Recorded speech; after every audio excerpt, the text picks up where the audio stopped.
The security monitor flickered with familiar footage. 23 floors of Sterling Global Enterprises, captured in neat grids of black and white. Olivia Sterling's emerald eyes scanned the screens with practiced efficiency, her manicured finger hovering over the pause button. There, floor 17. 11:47 p.m.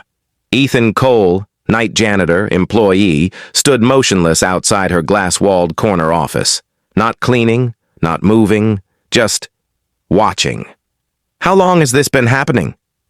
Olivia's voice carried the cool authority that had made her the youngest CEO in Sterling Global's 60-year history.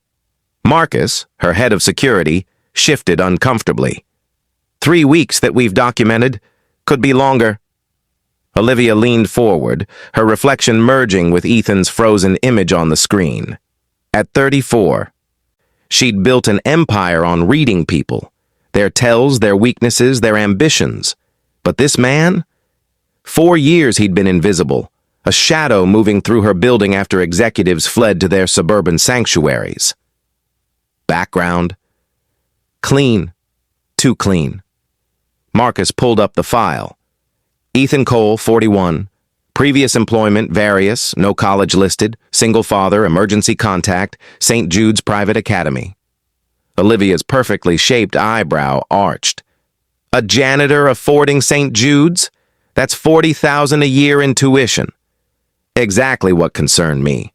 She watched the playback continue. Ethan moved with unusual precision. Not the shuffling gait of exhaustion common to night shift workers, but measured, calculated steps. He adjusted his cart with geometric accuracy, positioned cleaning supplies with military precision, and his eyes tracked everything. He's former military, Olivia murmured. Or former something, Marcus agreed darkly. The footage showed Ethan entering the executive server room at 12:03 a.m., 15 minutes beyond his clearance window. He emerged 42 minutes later, slipping something small into his jacket pocket. Olivia's stomach tightened. In 3 weeks, Sterling Global would announce the merger with Technofin Corporation, a deal worth $3.2 billion if details leaked to competitors. You want me to terminate him? Marcus asked. Olivia's fingers drummed against the mahogany desk, a tell she'd never quite eliminated. Something didn't fit. Corporate spies bought expensive suits and took executive assistants to lunch. They didn't mop floors for 4 years waiting for opportunity. No, she stood, decision crystallizing. I want to know what he's doing, tonight. Marcus's jaw tightened. Miss Sterling, if he's dangerous, then I'll call you. She grabbed her Hermes bag, swapping her Louboutins for the running shoes kept in her office closet. Track my phone. Stay close but not visible. This is a mistake. Olivia paused at the door, her reflection in the polished glass showing a woman who'd built walls so high even she sometimes forgot what existed beyond them. After her father's death 3 years ago, the car accident that was too convenient, too clean, she'd learned to trust spreadsheets more than people. But spreadsheets didn't explain Ethan Cole.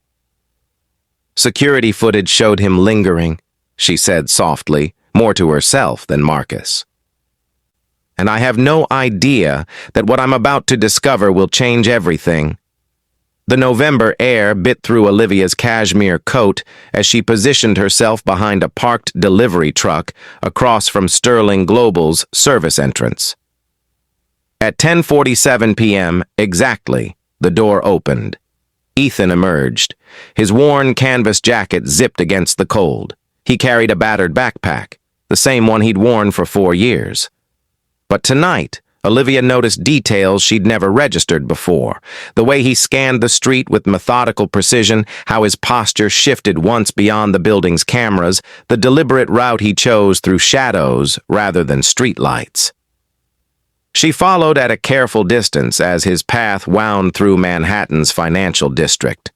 Her heart hammered, not from fear, but from the thrill of breaking her own carefully constructed routine. When had she last done something unpredictable? When had she last felt anything beyond the cold satisfaction of closing deals? Ethan's pace was measured, unhurried. 23 minutes of walking brought them to a parking garage in Tribeca. Olivia ducked behind a concrete pillar as he approached, not the battered Honda she'd expected, but a black Range Rover with tinted windows. Her phone vibrated. Marcus. That vehicle is registered to a holding company. Untraceable. Ethan loaded his backpack, then paused. For one terrible moment, Olivia thought he'd spotted her. But he was looking at his phone. Really looking, with an intensity that transformed his entire demeanor. His shoulders straightened, his jaw set. The exhausted janitor dissolved. Replaced by someone else entirely, someone who looked dangerous. He drove north, and Olivia followed in the Uber she'd frantically hailed, feeding the driver extra cash to keep that Range Rover in sight, but not too close. They crossed into the Upper East Side, then Harlem, neighborhoods growing progressively less familiar to a woman whose world existed in a 6-block radius of luxury. "Where the hell is he going?" she whispered. The answer, when it came, knocked the breath from her lungs. St. Jude's Private Academy stood behind iron gates in a quiet Harlem neighborhood, a Gothic revival building that whispered old money and older traditions. The Range Rover pulled to the curb just as a security guard opened the gates for evening pickup. Olivia watched from half a block away as Ethan emerged. But this wasn't the man who'd mopped her office floors hours earlier. This Ethan moved with purpose, striding past other parents with barely a glance. His focus locked on the academy's front doors with laser intensity. Then a little girl burst through those doors. 7, maybe 8 years old. Dark curls bouncing, school uniform slightly disheveled. She launched herself at Ethan with the absolute trust only children possess. "Daddy!" Olivia's hand covered her mouth. "Daddy!" The word hung in the cold air like an accusation. She'd assumed, what? That janitors couldn't love? Couldn't sacrifice? Couldn't be people beyond their economic function?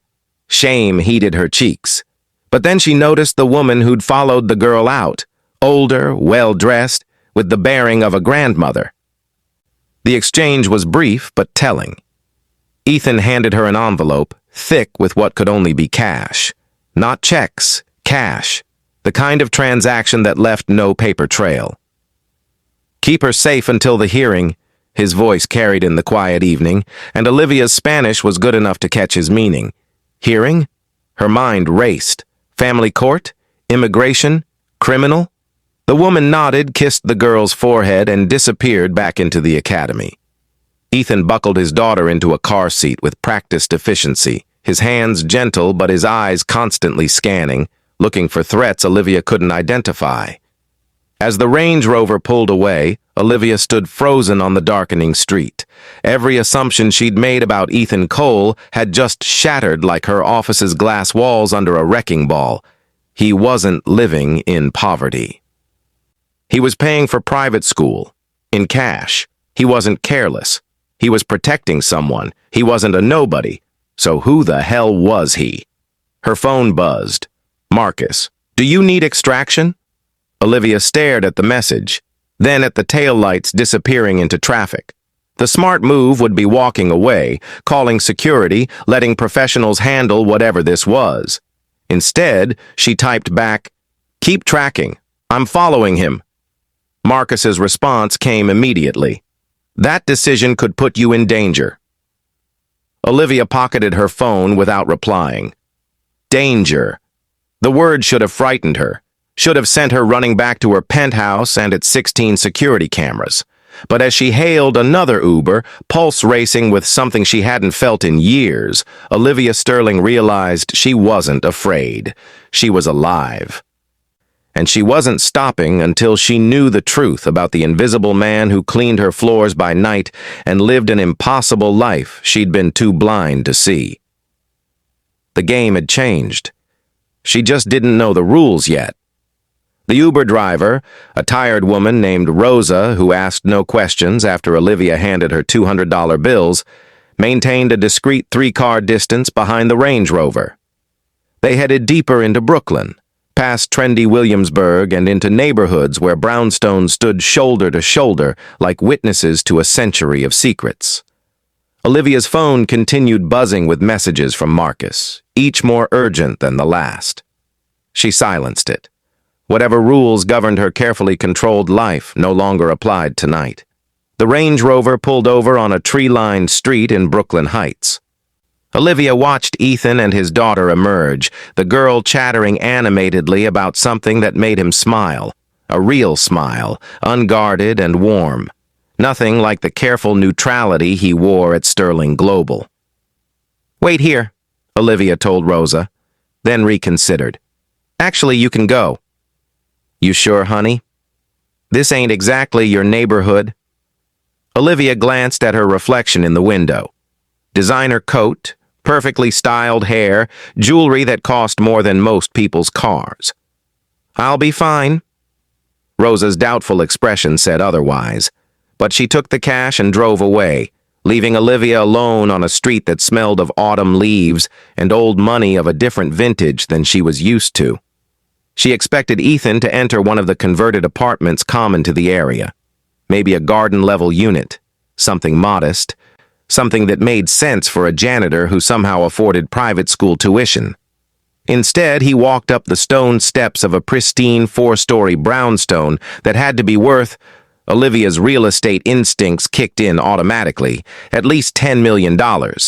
No. She pulled out her phone, quickly searching the property records. 127 Willow Street, purchased 8 years ago by Emerald Holdings LLC. Current assessed value, $12.3 million.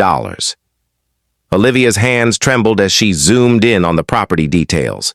4,000 square feet, original details preserved, private garden. This wasn't an apartment. This was a mansion. The door closed behind Ethan and his daughter. Lights bloomed in the windows, first floor, then second. Through sheer curtains, Olivia caught glimpses of what looked like a museum, crown molding, crystal chandeliers, artwork that even at this distance looked original. "What the hell?" she breathed. She crept closer, using parked cars for cover, feeling simultaneously foolish and compelled. This was insane. She was the CEO of a Fortune 500 company, skulking through Brooklyn like a stalker. But the pieces didn't fit, and Olivia had built her empire on making pieces fit.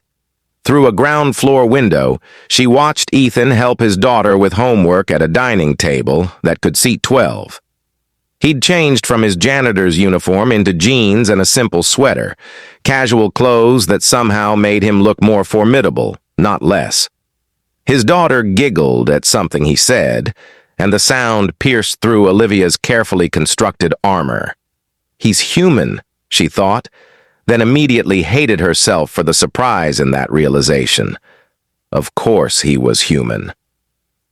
She'd just never bothered to see him as one. Movement caught her eye.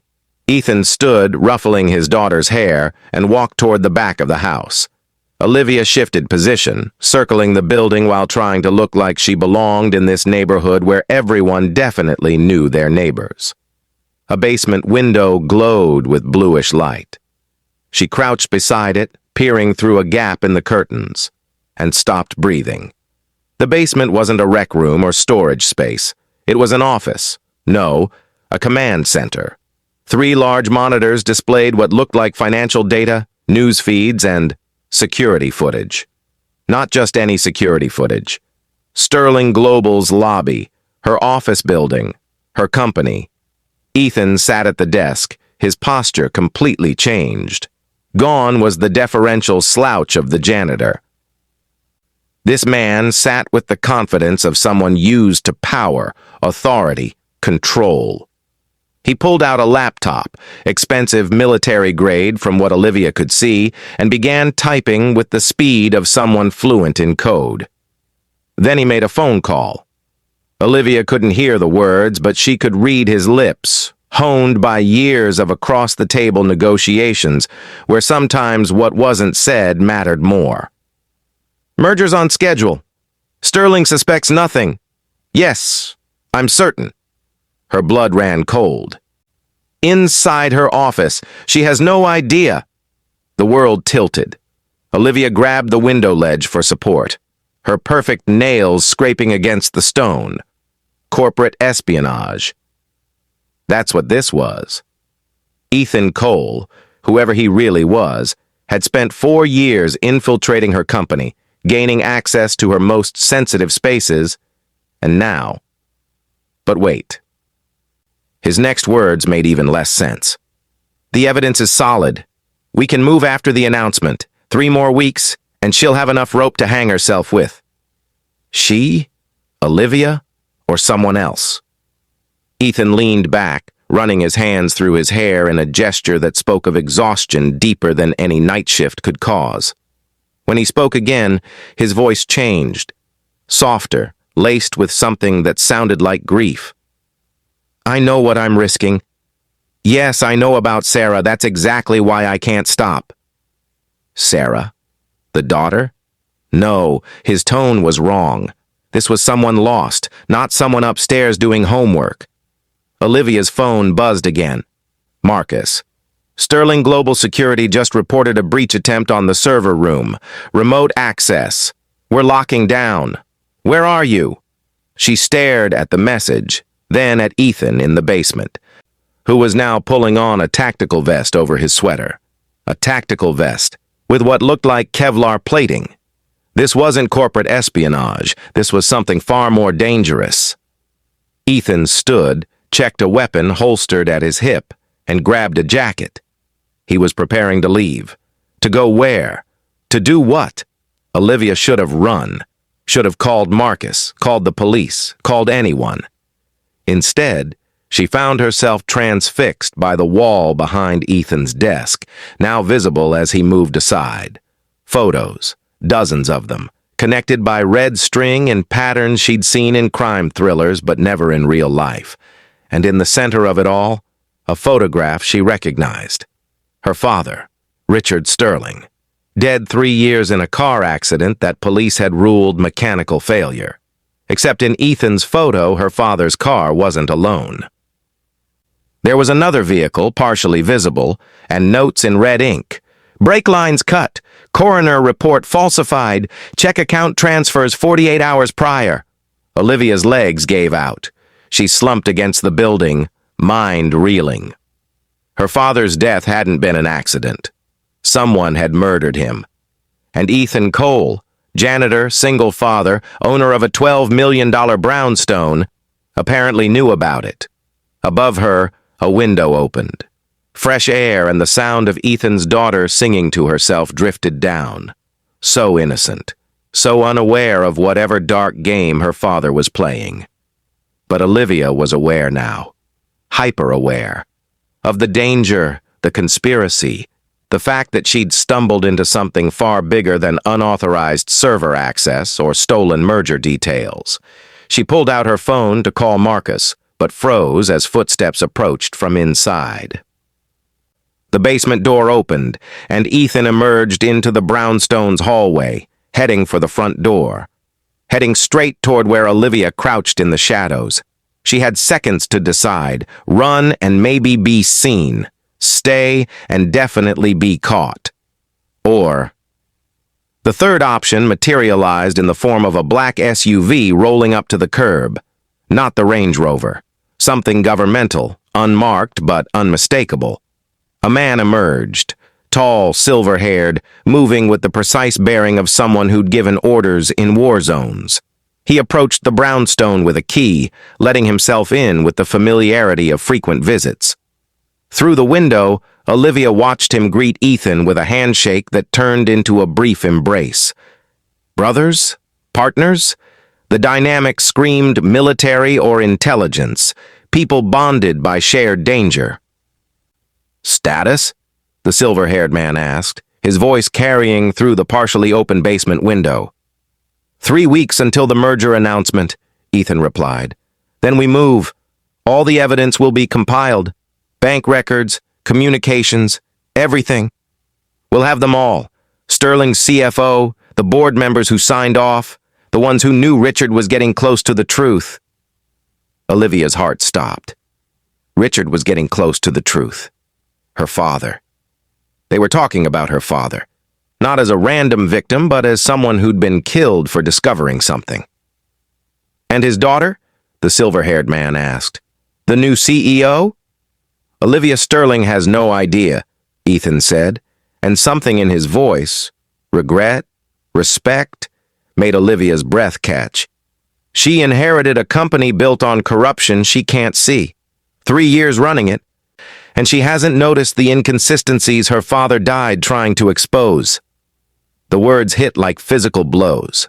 Her company, her legacy, built on corruption, and she'd been too blind, too focused on profit margins and market share to see it. She's about to lose everything, the silver-haired man said. Yes. Ethan's silhouette moved to the window, and Olivia pressed herself flat against the building. But better she loses a company than her life. That's what happened to Sarah. That's what they do to people who get too close. Sarah, not his daughter, his wife.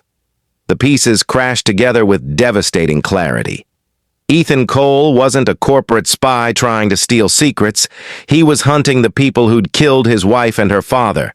He'd taken a job as a janitor, invisible, overlooked, to gather evidence from inside the company whose executives had committed murder. And Olivia had been running Sterling Global for 3 years, completely blind to the corruption festering in her father's legacy.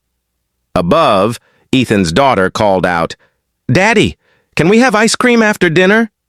"In a minute, sweetheart," Ethan called back, his voice transforming from cold operative to loving father in a heartbeat. The silver-haired man checked his watch. "The senator's getting nervous. If this goes wrong, it won't," Ethan cut him off. "I've waited 4 years. 4 years of mopping floors and pretending to be invisible while I gathered evidence. We're taking down everyone involved. For Richard, for Sarah, for everyone they've destroyed.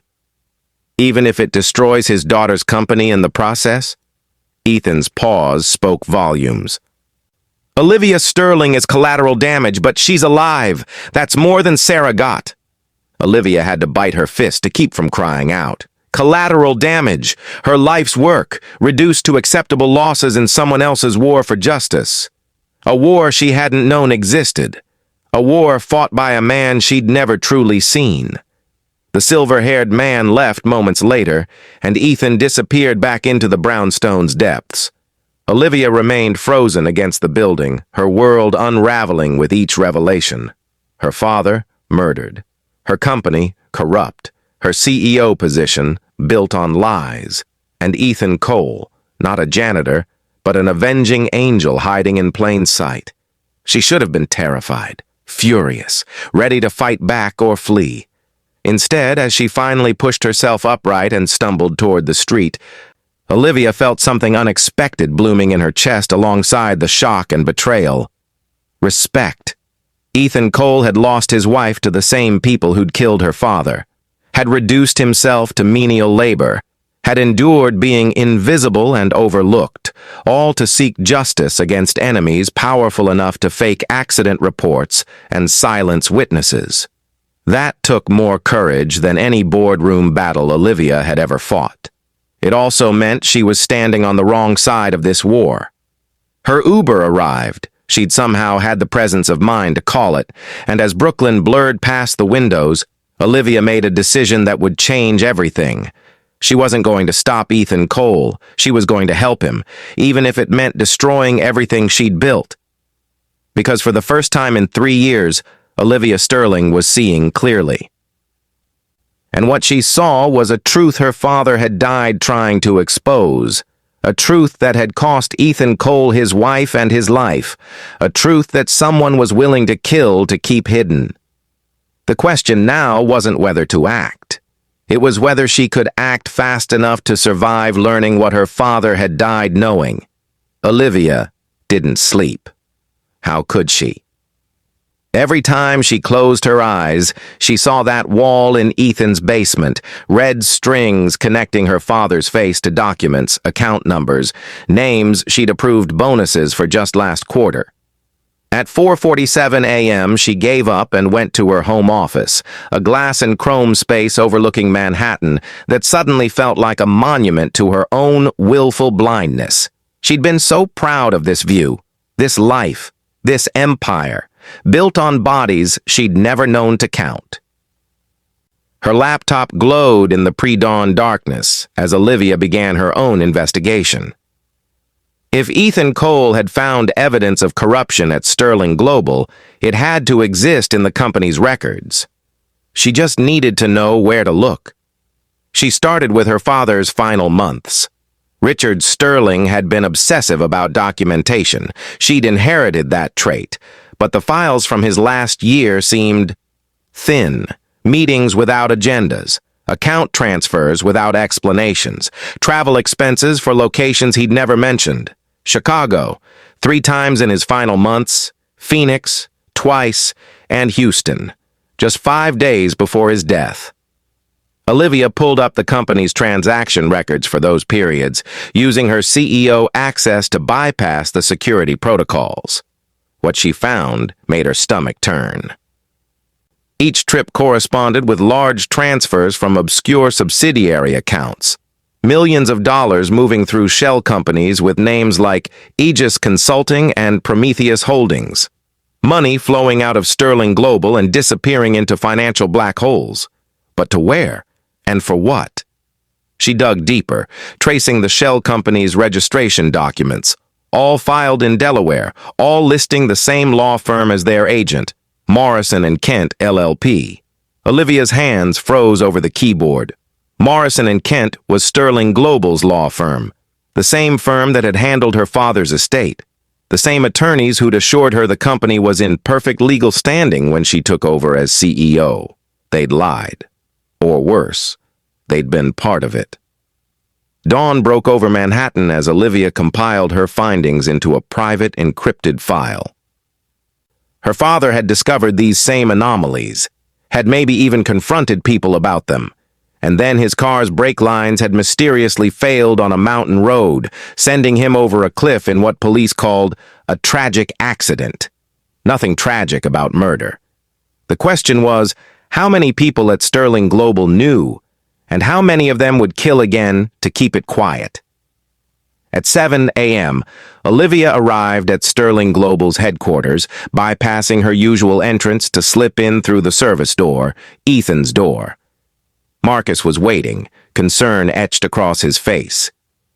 "You disappeared for 8 hours," he said without preamble. "No answers to texts, location services disabled. What the hell happened?" "I followed Ethan Cole." Marcus's expression darkened. And I need complete surveillance footage from the executive floor. All of it. Going back 4 years. "Miss Sterling!" "Not suggestions, Marcus. Orders." Her voice carried the steel that had earned her CEO title. "Every camera. Every access log. Specifically, I want to know every time Ethan Cole was in proximity to server rooms, executive offices, or secure areas." Marcus studied her face, and Olivia could see him cataloging the changes. The sleeplessness, the intensity, the barely controlled fury radiating from her usually composed demeanor. "What did you discover?" he asked quietly. "That I've been running a company I don't actually know." She met his eyes. "And that my father's death might not have been an accident." The words hung between them, heavy with implications. Marcus had been Richard Sterling's security chief before Olivia promoted him. He'd mourned her father's death as deeply as family.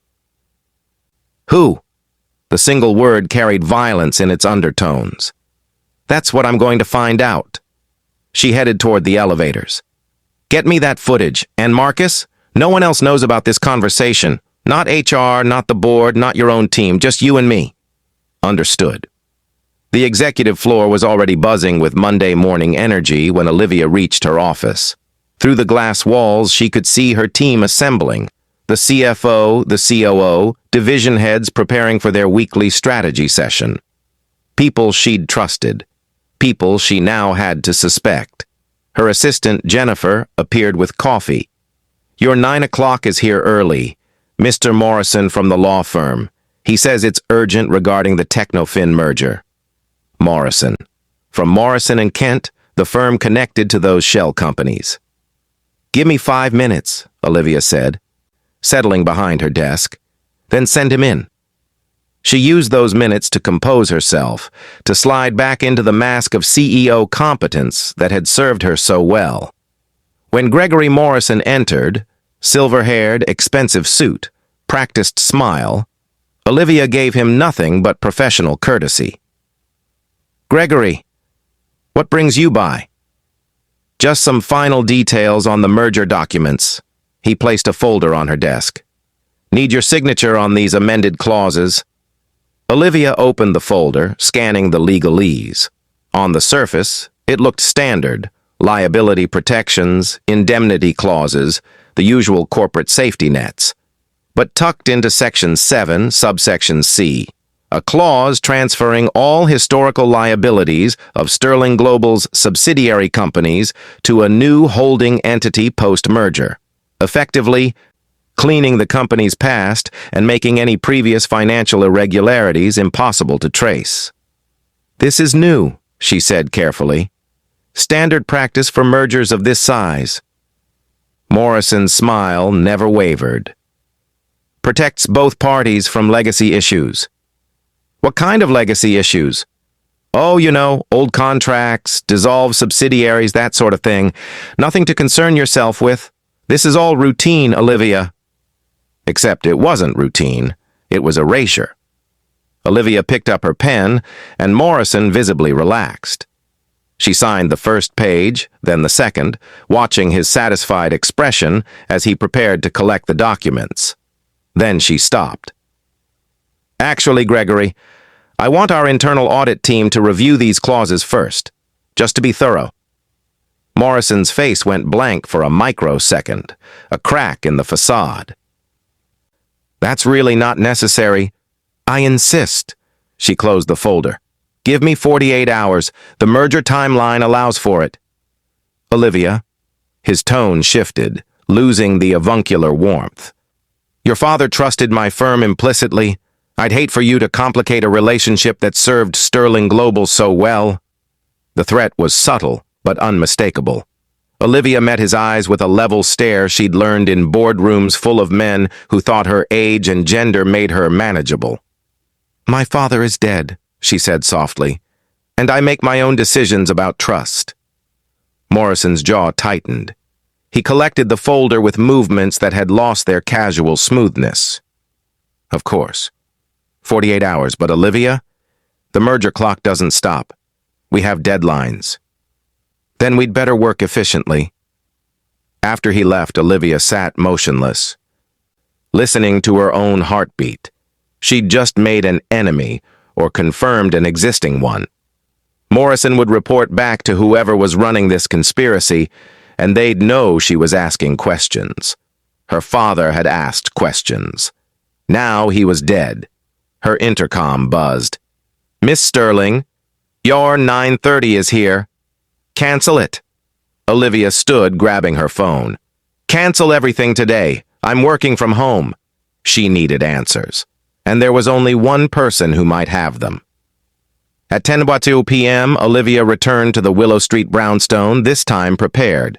She'd changed into dark, nondescript clothing and brought equipment Marcus had provided without asking questions. A directional microphone, a tablet with recording software, and a taser she hoped she wouldn't need. The brownstone's lights glowed warm against the November night.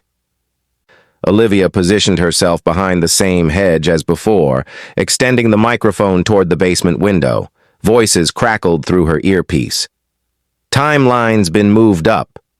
That was the silver-haired man from the previous night. Senator Cortez thinks Sterling's getting suspicious. She is, Ethan's voice. I watched her face today when Morrison tried to get those documents signed. She's starting to see the patterns. So what? She's one woman, a CEO who inherited a company she doesn't understand. Don't underestimate her. Something in Ethan's tone made Olivia's breath catch. Richard Sterling's daughter isn't stupid. If she starts digging, Then we stop her? No.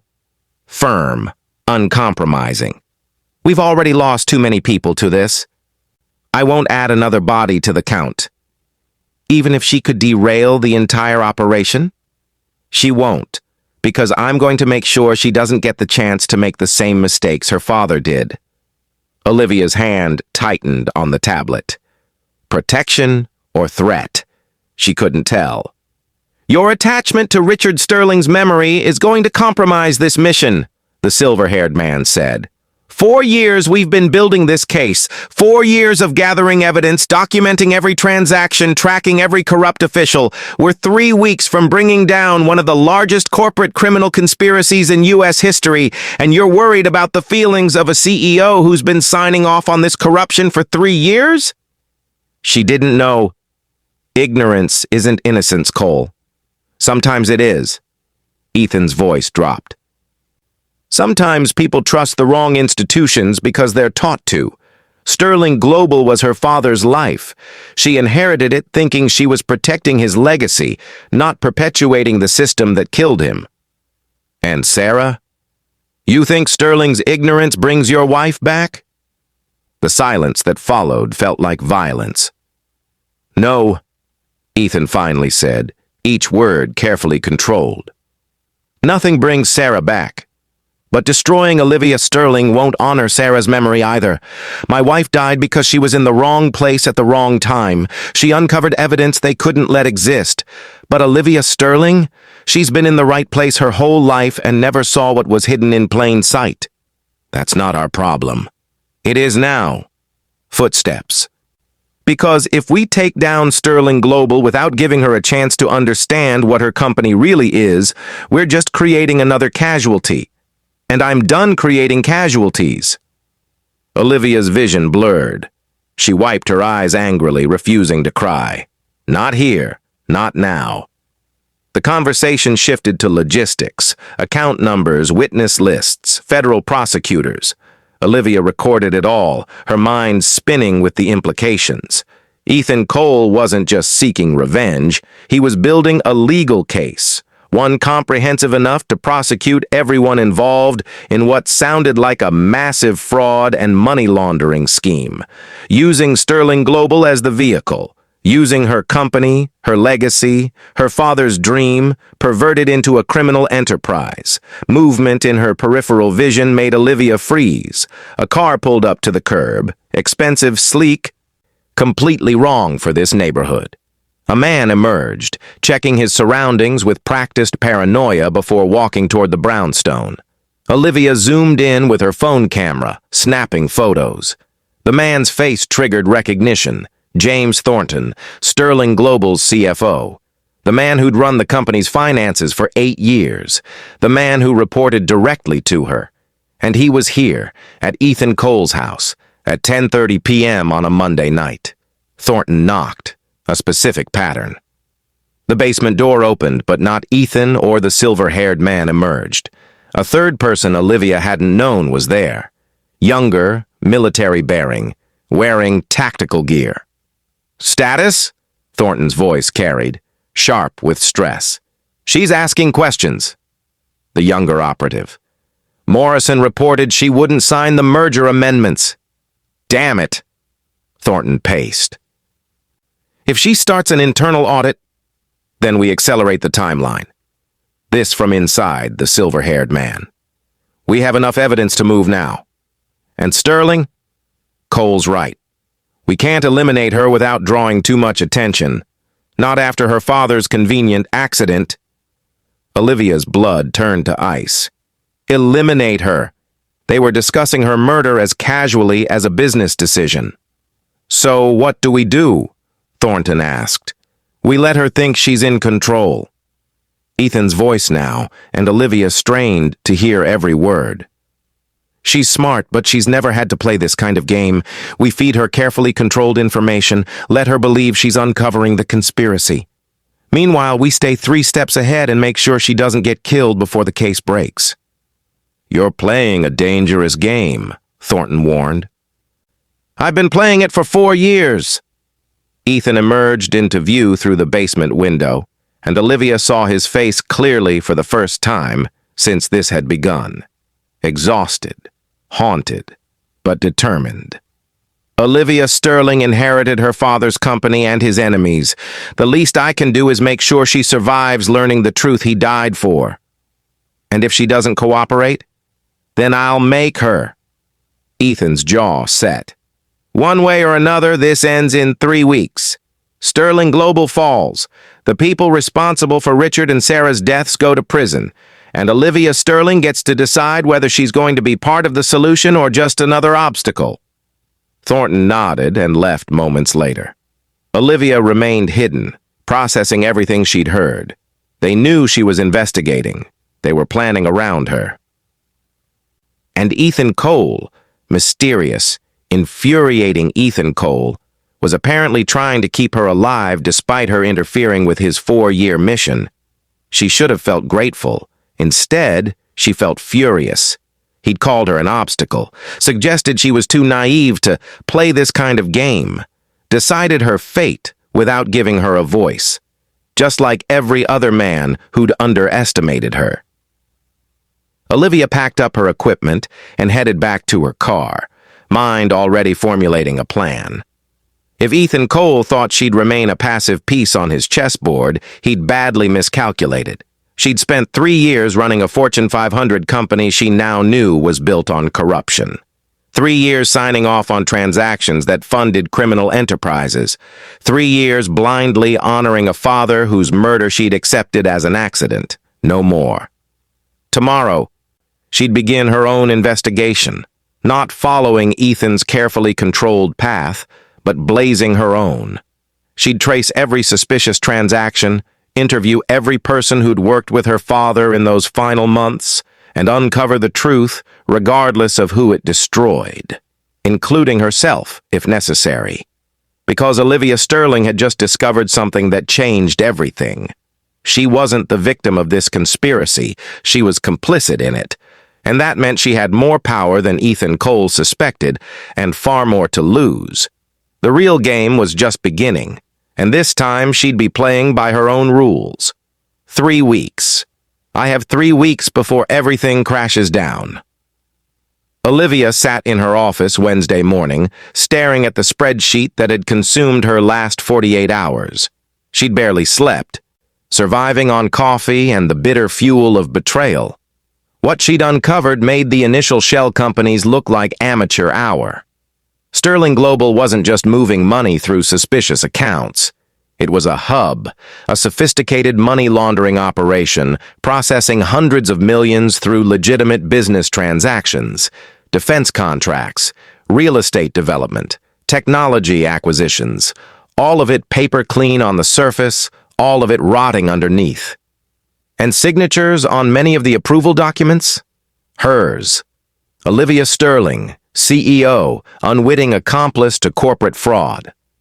Her father had discovered this, had maybe even started unraveling it before someone cut his brake lines and sent him over that cliff. Now she understood why he'd been so distracted those final months. Why he'd asked her strange questions about company procedures she'd dismissed as paranoia about aging out of relevance. He'd been trying to protect her, and she'd been too arrogant to listen. "Miss Sterling?" Jennifer's voice through the intercom. "Mr. Cole is here for the quarterly facilities review." Olivia's heart stopped. Ethan, here, in her office. She'd managed to avoid him since Monday night, arriving early, leaving late through alternate exits, sending instructions through Jennifer. But apparently the quarterly review was mandatory for department heads to meet with facilities management. A formality she'd never paid attention to before. Now it felt like walking into an ambush. "Send him in."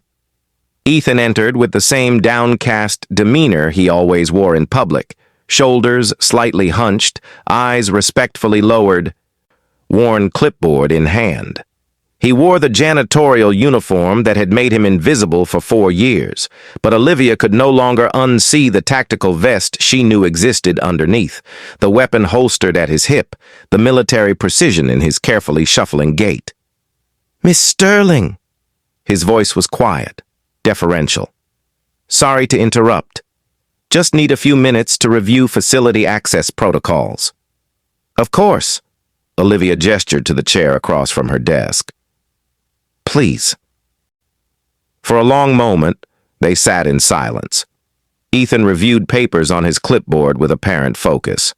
Olivia pretended to work on her computer. Neither acknowledged the elephant in the room, the fact that they both knew this was theater. Finally, Ethan spoke without looking up. Your office AC unit needs maintenance. I'll schedule that for next week. Fine. Also, the security camera in your private bathroom has been malfunctioning, sending static signals. Olivia's fingers froze on her keyboard. Her bathroom camera had been working perfectly. Unless... She looked at Ethan, really looked, and saw the faintest expression in his carefully neutral face. Warning. Someone was listening, or watching, or both. I hadn't noticed, she said evenly. Thank you for catching that. Just doing my job, ma'am. Ethan stood. I'll have maintenance check all the equipment in your private areas. Make sure there aren't any other malfunctions. He left as quietly as he'd entered, leaving Olivia staring at the door with racing thoughts. Her office was compromised. Someone was surveilling her in spaces she'd believed were secure, which meant every phone call, every document review, every moment of the investigation she'd been conducting, potentially observed. Her hands shook as she closed her laptop. How deep did this corruption go? Who could she trust? That night, Olivia did something she'd sworn she wouldn't do. She returned to Willow Street, but this time, she wasn't hiding. This time, she walked straight up to Ethan Cole's front door and knocked. The woman who answered was young, fit, with the wary eyes of someone trained to assess threats. Security detail, Olivia guessed, or something more official. I need to speak with Ethan Cole, Olivia said. He's not available. Tell him Olivia Sterling is here. Tell him I know about the cameras in my office. Tell him... She paused, then played her only card. Tell him I know about Morrison and Kent, and I want to help. The woman's expression didn't change.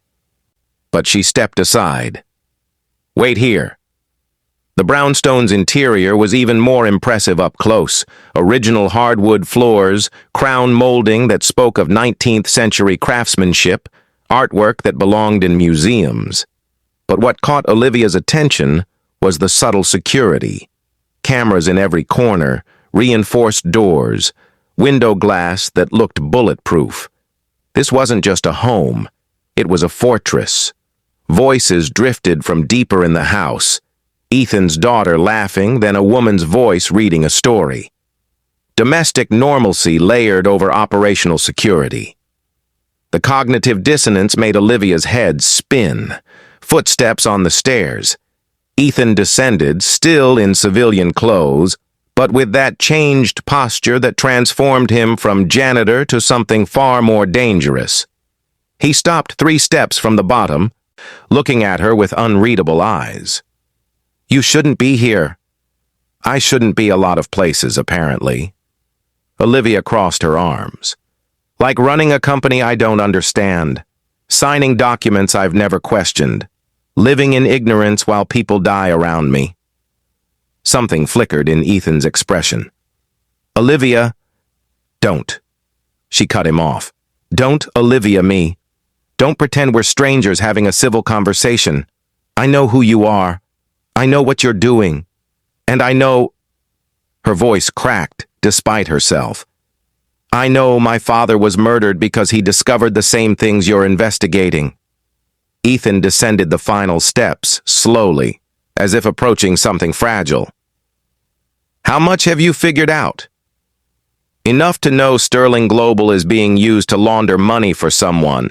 Enough to know Morrison and Kent is involved. Enough to know... She paused, forcing the words out. Enough to know I've been signing off on criminal activity for 3 years. You didn't know. Does that matter? Olivia's laugh was bitter. Legally? Ethically? My ignorance doesn't absolve me. No. Ethan agreed quietly.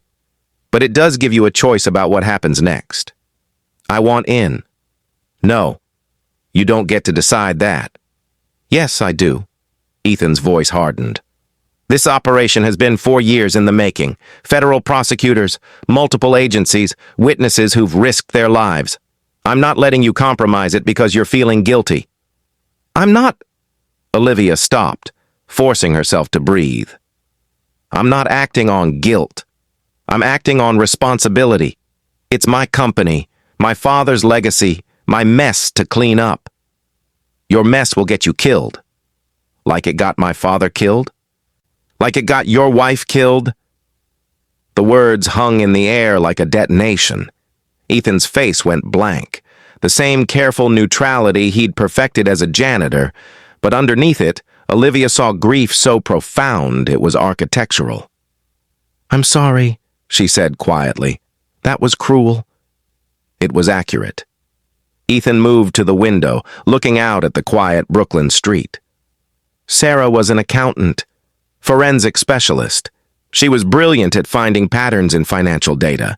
That's how she uncovered the initial evidence of money laundering through Sterling Global's subsidiary companies. When? 5 years ago. She was doing an independent audit for a completely different company, one that happened to have business dealings with Sterling Global. She found irregularities and started digging. The more she uncovered, the more dangerous it became. His hand pressed against the window frame. She came to me with what she'd found. I was still working in corporate security then, thought I knew how to handle sensitive information. We went to the FBI together. What happened? The FBI opened an investigation, assigned agents, started building a case. Ethan's voice went flat. 3 months later, Sarah died in a carjacking gone wrong. Random violence, they said. Wrong place, wrong time. Except Sarah was careful. Paranoid, even. She'd known we were being watched. Olivia sank onto the elegant sofa, legs suddenly weak. They killed her. Yes, and they made it look random enough that no one questioned it. No one except me. He turned from the window. That's when I realized the corruption went deeper than Sterling Global. Police, maybe FBI agents. Definitely federal prosecutors. Everyone Sarah and I had trusted with the evidence. Compromised. So you became a janitor. So I became invisible. Ethan's smile was grim. The one place no one watches carefully. I got a job at Sterling Global, worked night shifts when executives weren't around, and spent 4 years gathering evidence they couldn't destroy. Every transaction, every meeting, every private conversation in offices people assumed were empty. You bugged the entire building. I became the building. He gestured around the brownstone. This house, bought with life insurance money from Sarah's death. Ironic, isn't it? They killed her, then paid me enough to fund the operation that will take them down. Olivia processed this, pieces clicking into place. The man who was here Monday night. The silver-haired one. Daniel Reeves, former FBI, now private contractor. One of the few people Sarah and I trusted who's still alive. He's been running the parallel investigation from outside Sterling Global while I gathered evidence from inside. And my CFO, James Thornton? Ethan's expression hardened. Thornton's not corrupt. He's a federal agent. Has been for 3 years, since Richard Sterling's death. That's how long law enforcement has been trying to build an airtight case. The room tilted. Olivia gripped the sofa cushions. Thornton's FBI? Technically, he's on loan from Treasury. Financial crimes specialist embedded as your CFO to document evidence that will stand up in court. Ethan sat across from her. Everything you've been signing, Thornton's been creating paper trails that link to the actual criminals. Using you as an unknowing participant to generate documentation they can't dispute. I'm bait. You're insulated. He leaned forward. Olivia, everything you've signed has been carefully structured so you have deniability. Thornton made sure of that. When this breaks, and it will break in 3 weeks, You'll be positioned as a victim of the conspiracy, not a perpetrator. Except I'm not just a victim, am I? Olivia met his eyes. I ran this company for 3 years. I hired people. I approved strategies. Maybe I have legal deniability, but morally, I'm responsible for what happened under my leadership. Then help us make it right. That's what I'm trying to do. Ethan studied her face for a long moment. Then he made a decision she could see crystallize in his expression. Come with me. He led her to the basement she'd peered into from outside. Up close, it was even more impressive and disturbing. 3 walls covered floor to ceiling with evidence. Financial documents, photographs, surveillance footage, phone transcripts, and in the center, like a spider web, red string connecting it all. But it was the 4th wall that made Olivia's breath stop. Photos of her father, dozens of them. Candid shots from those final months. Richard Sterling looking haggard, worried, aged beyond his years. And notes in Ethan's handwriting, meeting with Senator Cortez, refused to elaborate on concerns, pulled historical transaction records for Aegis Consulting, changed will, added clause about if anything happens. Final entry in private journal, I know who they are now, God help me, I know. Olivia reached out, touching one photo where her father looked directly at the camera, fear evident in his eyes. When was this taken? 4 days before he died. Ethan's voice was gentle. He'd contacted the FBI about his concerns. That's how Sarah got involved. She was consulting on the case. They met twice. The second time, he paused. The second time, Richard told her he had physical evidence, documents hidden somewhere safe that would prove everything. Where? We don't know. He died before he could tell us. We've been looking for 4 years. Olivia turned from the wall, mind spinning. My father's safe.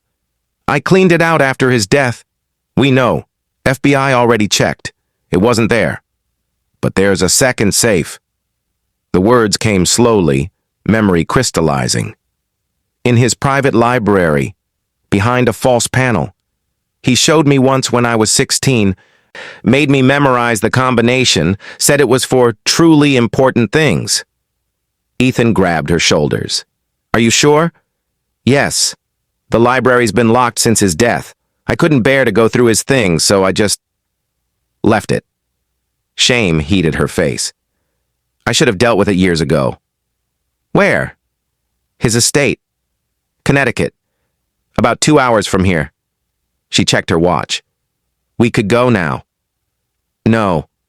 Ethan released her. If the property's been monitored, and it probably has been, showing up at midnight raises questions. We go during normal hours. Legitimate visit. You're the grieving daughter finally ready to sort through your father's belongings. Tomorrow, then. I'll arrange security. Olivia looked at the wall of evidence again, at her father's frightened face, at the web of corruption that had stolen him from her. Ethan? Why did you warn me today? About the cameras? He was quiet for a moment. Because you're right. This is your mess to clean up. And because... He met her eyes. Because Richard Sterling was trying to protect you when he died. The least I can do is finish the job. For him? For him. For Sarah. His jaw tightened. And maybe because I'm tired of people dying for the truth. Maybe it's time some people lived for it instead. Upstairs, his daughter called out, Daddy, I finished my homework. Can we play now? The sound of innocence in a house full of evidence of evil. Ethan's face transformed as he called back, 2 minutes, sweetheart. Then back to Olivia. You should go. If someone's watching, let them watch. Olivia stood her ground. I'm done hiding. I'm done being the naive CEO who doesn't see what's happening in her own company. Tomorrow we go to Connecticut. We find whatever my father died protecting. And then we end this. It's dangerous. My father's dead. Your wife's dead. How much more dangerous can it get? Ethan's smile was grim. You'd be surprised. As Olivia left the brownstone, escorted by the security woman from earlier, she felt something shift in her chest. For 3 years, she'd been running a company while sleepwalking through her father's legacy. Tonight, she'd woken up, and the real battle was just beginning. Behind her, the brownstone's lights glowed warm against the November night. Inside, a little girl played with her father, a father who'd spent 4 years disguised as a janitor to hunt down killers. Ahead, Connecticut waited, and with it, whatever secrets Richard Sterling had died trying to protect. Olivia climbed into her car, started the engine, and realized she wasn't shaking with fear. She was shaking with anticipation. Let them come, she thought. Let them try to stop me from uncovering the truth. My father died for this. I'll be damned if I let his sacrifice be for nothing. Tomorrow, the invisible janitor and the blind CEO would become something else entirely. Partners in the most dangerous game either had ever played. And this time, Olivia Sterling intended to win. The Connecticut countryside blurred past the Mercedes windows, autumn colors painting the landscape in shades of rust and gold. Olivia sat in the passenger seat, Ethan driving with the same measured precision he brought to everything. Behind them, an SUV kept pace, Daniel Reeves and his security team maintaining discreet distance. "Tell me about the evidence," Olivia said, breaking the hour-long silence. "Specifically, what are we dealing with?" Ethan's hands tightened briefly on the wheel. Sterling Global has been processing payments for an international arms smuggling operation disguised as legitimate defense contracts. Money flows through the company, gets laundered through shell corporations, then emerges clean on the other side. The weapons go to conflict zones, Syria, Yemen, parts of Africa where UN embargoes make direct sales impossible. Olivia felt sick. How much money? Over the past 8 years, approximately $2.3 billion. The number hit like a physical blow. And the people running this? That's where it gets complicated. Ethan navigated the winding country roads with practiced ease. The conspiracy includes Sterling Global executives, yes, but also defense contractors, government officials, even law enforcement. It's not a company problem, Olivia. It's systemic corruption using your company as infrastructure. Who's at the top? We don't know yet. That's what we need from your father's hidden evidence. Names, accounts, proof of who's ultimately orchestrating this. He glanced at her. Richard got close. That's why they killed him. He'd identified the key players, and that made him too dangerous to live. How do you know he identified them? Because he told Sarah. Ethan's voice roughened. Their second meeting, 3 days before he died. He said he knew who was running the operation, but he needed proof that would stand up in court. He was going to get that proof and then bring everything to the authorities. But he never got the chance. No. The single word carried years of grief. And Sarah? She'd been helping Richard compile evidence. After he died, she tried to continue the investigation alone. She thought she was being careful, but he trailed off. They killed her too. Yes. Ethan's jaw clenched. I came home from work one evening to find FBI agents at my door. They said Sarah had been killed in a carjacking. Random violence. But her laptop was missing. So were her files. And the carjackers had somehow known exactly when she'd be walking to her car from our apartment. Not random at all. No. And that's when I realized the corruption went deeper than corporate fraud. Someone inside law enforcement had tipped off the killers. Someone with access to FBI investigation details. Someone who knew Sarah was getting close to the truth. Olivia processed this, anger building alongside the nausea. So you became a janitor. So I became invisible. Ethan's smile was bitter. The one person no one pays attention to. I could move through Sterling Global accessing files, monitoring conversations, documenting everything. For 4 years, I've been building an independent case. Evidence gathered outside official channels, impossible for corrupt officials to compromise. And now we're going to finish what my father started, if the evidence exists. He turned onto a private road marked by a discreet sign, Sterling Estate, if it hasn't been found and destroyed already. The estate emerged through the trees like something from another era, a sprawling Georgian manor set on 50 acres of manicured grounds. Olivia's childhood home, though she'd barely visited since her father's death. Too many memories, too much grief, now potentially too many answers. They parked in the circular drive. The SUV with Daniel's team positioned itself near the gate, security and lookout. Ethan scanned the property with professional assessment before nodding to Olivia. Let's find out what Richard Sterling died protecting. The house smelled of dust and time. Olivia's footsteps echoed through marble hallways where she'd once run as a child, back when life was simple and her father was just Dad, not a murdered whistleblower. The library's this way. She led Ethan through rooms shrouded in furniture covers, past portraits of Sterling ancestors whose painted eyes seemed to judge their descendants' ignorance. The library doors were heavy oak, locked as she'd left them 3 years ago. Her hands trembled slightly as she used the key. The room was exactly as she remembered, floor-to-ceiling bookshelves, leather furniture, her father's massive desk positioned to catch afternoon light. The smell of old books and pipe tobacco, even now, even after all this time.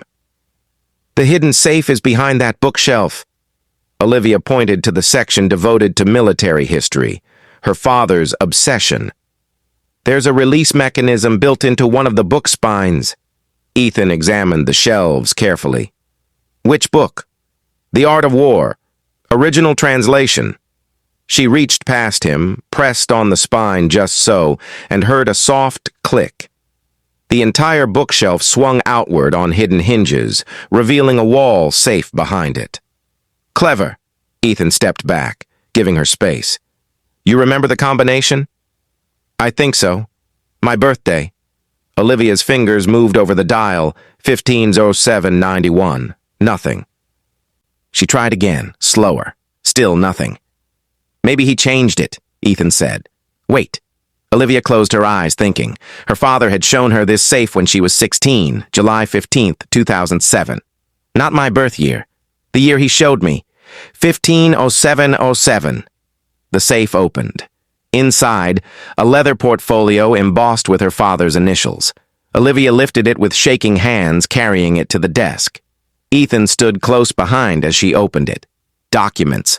Dozens of them. Bank statements, wire transfer records, photographs of meetings between men in expensive suits, shipping manifests with routes highlighted, communication logs with timestamps and transcripts, and a handwritten journal, her father's cramped writing filling pages with dates, observations, names. This is it, Ethan breathed. This is everything. Olivia flipped through the journal, her father's voice seeming to speak from the pages. Met with Thornton again. He confirms my suspicions about the Aegis accounts. Money's flowing to offshore entities controlled by someone with political connections. Someone untouchable. Sarah Sterling, no relation, ironic, brought new evidence today. Shell companies in Delaware all trace back to Morrison and Kent. Gregory Morrison himself is signing the incorporation documents. He's not just company counsel, he's orchestrating the whole structure. Followed the money trail to its source. God help me, I know who's been using Sterling Global. It's not who I expected. It's worse. The entry was dated 3 days before his death. Who? Olivia whispered, scanning the next pages. Who did he identify? Ethan was already photographing documents with his phone, working with urgent precision. We need to get this out of here now. If someone's been watching the property, glass shattered upstairs. Both of them froze. Footsteps. Multiple people, moving with military precision through the house. Out the back! Ethan hissed, grabbing the portfolio. Now! They ran. Through the library's rear door, down a servant's corridor Olivia barely remembered. Behind them, voices called out, professional, coordinated, unmistakably hostile. "Reeves," Ethan spoke into his phone. "We've got company, multiple hostiles inside the house. Extraction needed now." Static. Then Daniel's voice, tight with alarm. "Gate guards are down. I repeat, gate guards are down. Team moving to—" Gunfire crackled through the phone. Ethan's face went rigid. "Daniel!" More gunfire, then nothing. The phone went dead. Olivia's training, years of corporate crisis management, kicked in despite the terror. Kitchen, service entrance. There's a path through the woods to the neighboring property. They burst into the kitchen. Ethan grabbed a knife from the block, inadequate against guns but better than nothing. Olivia yanked open the service door and froze.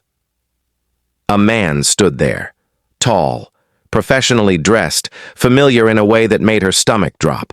Gregory Morrison, her company's lawyer, standing in her family's estate with a gun pointed at her chest. "Olivia," his voice was almost gentle. "I'd hoped we wouldn't have to do this." "Gregory," she forced her voice steady. "What are you doing?" "Protecting my clients." He gestured with the gun. "Step back inside, both of you, slowly." Ethan's hand tightened on the knife, and Olivia saw the calculation in his eyes. Distance, angles, probability of success. She shook her head minutely. Not yet. They stepped back into the kitchen. Morrison followed, keeping the weapon trained on them. Behind him, 2 more men entered, professional security types, heavily armed. "The portfolio," Morrison said. "Give it to me." "Why?" Olivia played for time. "What's so dangerous about my father's private documents?" "You know what's in there. Don't insult my intelligence." His expression held genuine regret. Richard Sterling was a brilliant man, but he didn't understand the larger picture. Some systems are too big to disrupt, too important to the people who benefit from them. "You mean the people making billions from illegal arms sales?" Ethan's voice was cold. "The people who killed Richard Sterling?" "Who killed my wife?" Morrison's mask cracked slightly. "Sarah Sterling's death was unfortunate. She was collateral damage. As were the federal agents who got too close. As was Richard." His eyes found Olivia. "As you will be, if you don't give me those documents." "No." The word came out before Olivia could think. Simple, definitive. The word her father had probably said before they killed him. Morrison sighed. "I'm sorry it's come to this." He raised the gun. The window exploded inward. Daniel Reeves came through in a shower of glass and tactical precision, weapon firing before he'd fully cleared the frame. One of Morrison's men went down. The second returned fire. "Run!" Daniel roared. Ethan grabbed Olivia's hand, yanking her toward the service hallway. Behind them, gunfire erupted, the sharp cracks of semi-automatic weapons in the enclosed space. They ran blindly through corridors, Ethan's grip on the portfolio and her hand never loosening. "This way!" Olivia pointed to a narrow staircase. "Wine cellar! Tunnel to the old carriage house!" They plunged into darkness. Behind them, footsteps thundered. Shouts, more gunfire. The wine cellar was black as pitch. Olivia felt along the wall, memory guiding her fingers to the hidden door her father had shown her years ago. "Prohibition era," he'd explained. "Always have an escape route." The door opened. A tunnel stretched ahead, just barely visible in the dim light from Ethan's phone. They ran through it, cold stone walls pressing close, the smell of earth and age surrounding them. The tunnel ended in the carriage house, now converted to a garage. Cars. Olivia grabbed keys from the wall hook, blessing her father's habit of keeping vehicles ready. They burst out into daylight. The Mercedes roared to life, tires screaming as Ethan gunned it down the service drive. In the rearview mirror, Morrison and his men emerged from the house, But Daniel was emerging too, limping but alive, his team providing cover fire. "Daniel's down!" Olivia saw blood. "We have to—" "He's got this." Ethan's voice was granite. "Our job is protecting the evidence. That's what Richard died for. That's what we're going to use to end this." They hit the main road, Ethan driving with precision that came from training Olivia didn't want to think about. Behind them, no pursuit. Yet. "Where are we going?" she asked. "Somewhere safe, somewhere they can't reach us." He glanced at the portfolio on her lap. "And then we're going to find out who your father identified, who's running this entire operation." Olivia opened the journal with shaking hands, flipping to that final entry. Her father's handwriting was shakier here, written in obvious stress. "I know who's behind it all now. Who's been using Sterling Global to fund their private war economy? Who has the power to corrupt law enforcement, to silence whistleblowers, to make people disappear? It's not a corporate conspiracy. It's a political one. Senator William Cortez, war hawk, presidential hopeful, the man everyone thinks is a patriot. He's been funneling weapons to conflicts he then condemns publicly, creating chaos he promises to solve, building a war economy that funds his political rise. And he's been using my company to do it. God forgive me. I helped build the vehicle for his ambitions. I didn't know, but I know now. If anything happens to me, these documents will prove everything. Shell companies traced to his family trusts, communications with arms dealers, shipping manifests signed by his chief of staff. William Cortez is a monster, and I'm going to expose him." The next page was blank. 3 days later, Richard Sterling died. Olivia looked at Ethan, her world reframed by this revelation. Senator Cortez, he's running for president, the leading candidate in the polls, which is exactly why he can't allow this evidence to surface.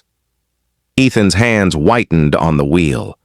A presidential candidate exposed as an illegal arms dealer, it would destroy more than his career. It would shake faith in the entire political system. So he'll kill to protect it. He already has. Multiple times. Ethan's phone rang. He answered on speaker. "Daniel?" "Alive." Daniel's voice was strained but functional. "Morrison got away. Lost 2 of my team. But we secured the property. You got the evidence out?" "Yes." "Then we move. Now. Federal prosecutors are standing by. We've got enough to bring down Cortez's entire operation if we can keep Olivia and that portfolio safe for the next 48 hours. "Where do we take it?" "Safe house. Manhattan. I'm texting coordinates now." Pause. "Cole? They're going to come at you with everything. Everyone on Cortez's payroll, everyone who benefits from the conspiracy, everyone with something to lose. You need to be ready for war." Ethan glanced at Olivia. "We're ready." As they drove toward Manhattan, Olivia stared at her father's journal. This man she'd thought she knew, businessman, father, mentor, had died a hero, had spent his final days compiling evidence against one of the most powerful politicians in America, had known death was coming and chosen truth anyway. "I won't let them bury this," she said quietly. "Whatever it costs. Whatever happens to Sterling Global or my career, this ends now." "It'll cost everything," Ethan warned. "Your company will collapse when this breaks. Your reputation will be destroyed even if you're legally cleared. Everyone you know, everyone you've trusted, they'll question you." "I don't care." "You should. My father cared more about truth than comfort." Olivia closed the journal. "So do I." For the first time since this began, Ethan smiled, really smiled, with something like respect warming his expression. "Then we finish what Richard and Sarah started. Together." "Together," Olivia agreed. And as the Manhattan skyline appeared in the distance, she realized something fundamental had changed. She'd stopped being the blind CEO running her father's company. She'd become something more dangerous, A woman with nothing left to lose and everything to fight for. The real battle was just beginning, but this time, she was ready. The safe house was a nondescript apartment in Hell's Kitchen, the kind of place no one noticed because dozens like it lined every block. Daniel's team had swept it for surveillance devices and established a perimeter. Now Ethan and Olivia sat at a scarred dining table, her father's evidence spread between them like accusation and vindication. "We need to talk about what happens next," Ethan said, his phone displaying a secure video call with federal prosecutors. "Once we hand this over, there's no going back." Olivia studied the documents, her father's final act of courage preserved in paper and ink. "I understand." "I don't think you do." Ethan's voice gentled. "Sterling Global will be seized as evidence, all assets frozen, every transaction scrutinized. Your employees, thousands of people, will lose their jobs at least temporarily. Your company's reputation will be destroyed." "It should be." Olivia met his eyes. "It's been a vehicle for murder and weapons trafficking. It deserves to burn." "Maybe, but those employees don't. The innocent people who work there, who have no idea what's been happening in the executive suite, they'll suffer too." Olivia absorbed this, the weight of leadership becoming somehow heavier even as her empire crumbled. What's the alternative? Keep running a corrupt company? Protect criminals to save jobs? No, but we can be strategic about how this breaks. Ethan pulled up a document on his tablet. "The federal prosecutors are willing to structure the case so Sterling Global appears as a victim, not a perpetrator. You'd position yourself as cooperating fully with the investigation, providing evidence your father compiled. The company gets a chance to clean house and survive under new management." "New management, not me. Not you." He said it gently. "You'd have to step down. The optics of a CEO who unknowingly signed off on illegal transactions, even with full legal immunity, would destroy any credibility. Sterling Global would need fresh leadership to move forward." It shouldn't have hurt. Olivia had known this was coming from the moment she'd opened her father's safe. Yet hearing it said aloud, that she'd be losing the company, the role, the identity she'd built her entire adult life around, felt like amputation.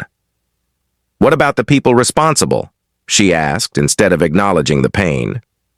"Cortez and everyone working with him." "That's where it gets complicated." Ethan pulled up photos of Senator William Cortez, handsome, charismatic, the face of American political aspiration. "Cortez has protective layers, political allies, friendly media, law enforcement contacts. Even with your father's evidence, prosecuting a presidential candidate will be unprecedented." "But possible?" "With enough corroboration, yes. Your father's documents provide the framework. But we need living witnesses, people inside Cortez's operation willing to testify." Ethan highlighted several names on his screen. "Morrison knows where the bodies are buried, literally. If we can flip him, he just tried to kill us. Which means he's desperate. Desperate people make mistakes." Ethan's expression turned calculating.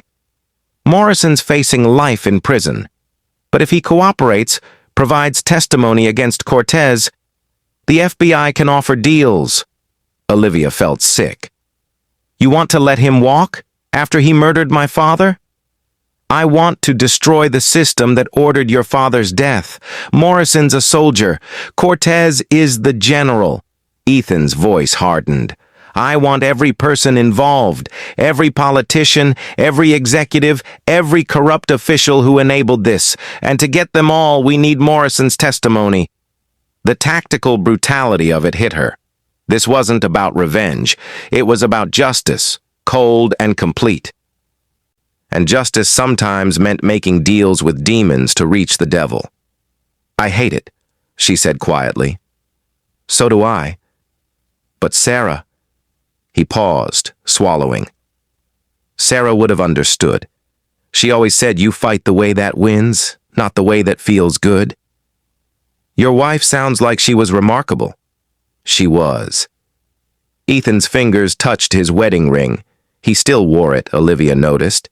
She believed in systems, in fixing them rather than burning them down. That's what she'd want, not just Cortez punished, but the entire structure of corruption dismantled. And what do you want? The question hung in the air. Ethan was quiet for a long time, staring at the evidence spread before them. I want Cortez to pay for Sarah's death, he finally said. I want him in prison, his reputation destroyed, his political career obliterated. I want everyone who enabled him to face consequences. And I want... He met her eyes. I want my daughter to grow up in a world where whistleblowers don't get murdered, where speaking truth doesn't cost everything. That's a tall order. It starts here, with these documents, with choices we make in the next 48 hours. Olivia stood, moving to the window. Outside, Manhattan hummed with its usual energy. People living lives, pursuing ambitions, unaware that their next president might be a war criminal. How many other conspiracies existed, hidden in plain sight? How many people like her father had died trying to expose truth? Tell me about the plan, she said. All of it. Ethan laid it out with military precision. In 48 hours, the federal prosecutors would hold a press conference. They'd announce charges against multiple defendants, executives, lawyers, shell company operators. The initial focus would be on financial crimes, money laundering, fraud, tax evasion. No mention of arms trafficking or political conspiracy, not yet. We go public with the bigger picture slowly, Ethan explained. Let the financial charges stick first.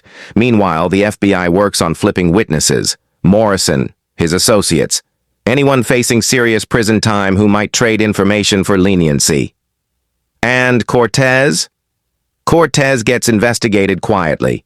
No public accusations until we have airtight evidence.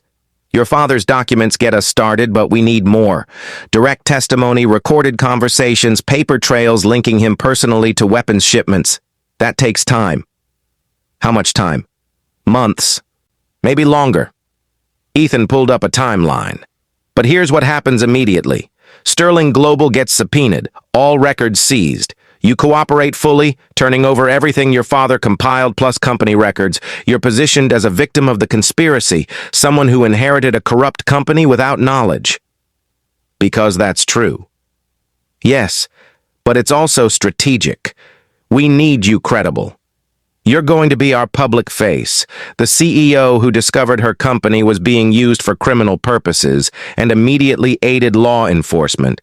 That narrative protects you legally and makes you valuable as a witness. Olivia processed this. So, I become a whistleblower, like my father.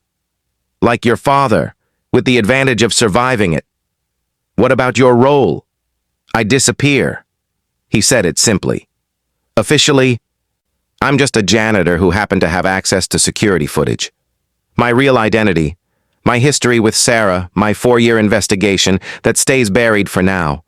If Cortez knows there's been a dedicated operation against him, he'll lawyer up even harder. So I face this alone. You face it protected. Ethan's expression was fierce. Daniel's team, FBI resources, and me behind the scenes. I'll be invisible again, but I'll be there. For how long? However long it takes. The commitment in his voice made something shift in Olivia's chest. This man had spent 4 years of his life in a role he hated, cleaning floors and being overlooked, all to seek justice for his murdered wife.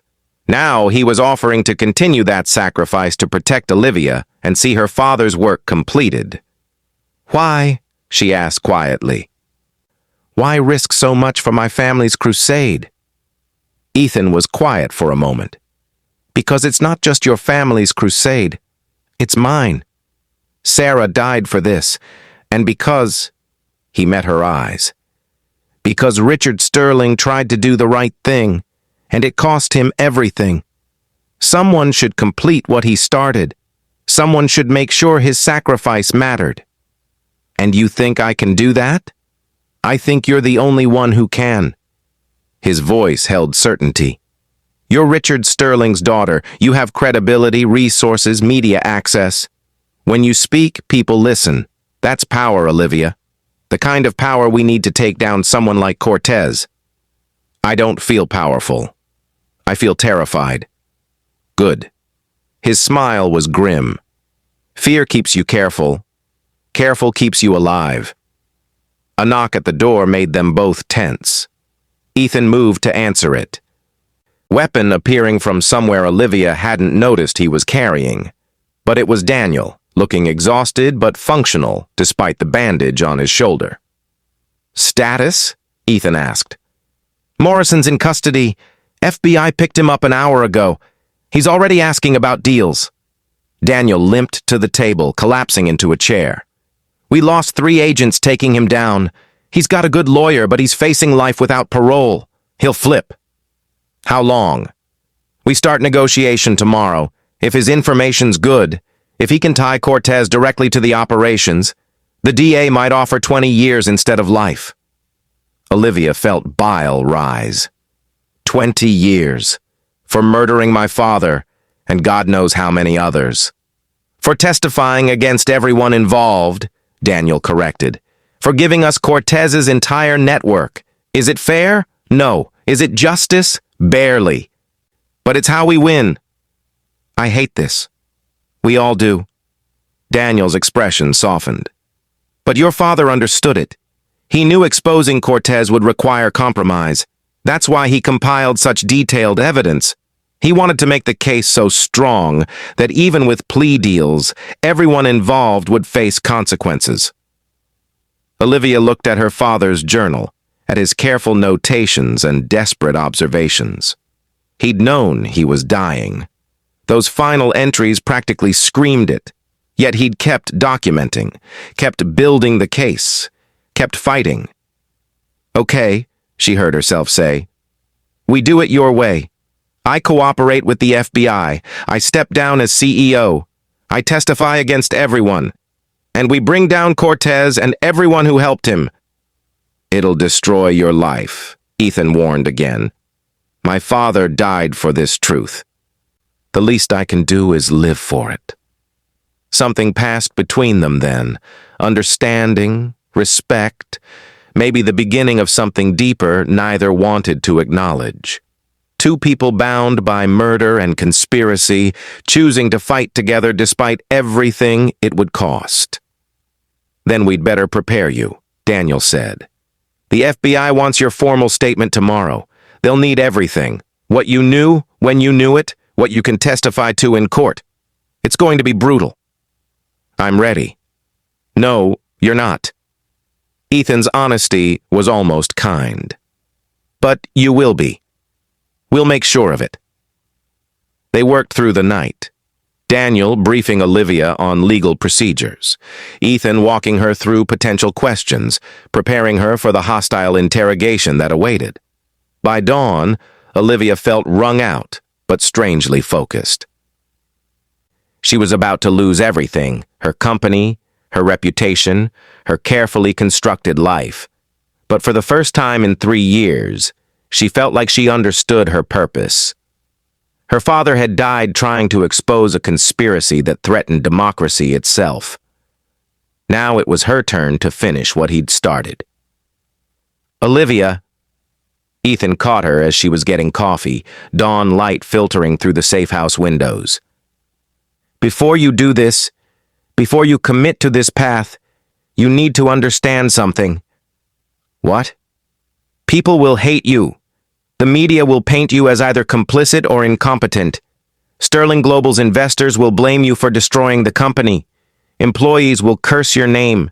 And Cortez's allies, all the people with something to lose, they'll come after you with everything they have. I know. No, you don't. Not really. But you will. His hand found hers briefly.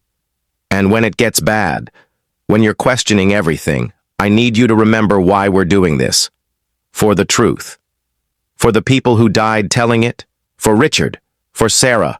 For everyone Cortez destroyed building his empire. His eyes held hers. And for everyone we can save by stopping him. Olivia nodded, unable to speak past the sudden tightness in her throat. This man, this janitor she'd overlooked for years, saw her more clearly than anyone ever had, saw her fear and her determination, her guilt and her resolve. "Thank you," she managed, "for everything, for believing I could do this." Richard Sterling's daughter? Ethan's smile was genuine. I never doubted it. When Olivia walked into the FBI field office later that morning, she did so with Ethan's words echoing in her mind. The agents who met her were professional but cold. She was a CEO who'd overseen massive criminal activity, immunity deal or not. But Olivia held her head high as they led her to the interrogation room.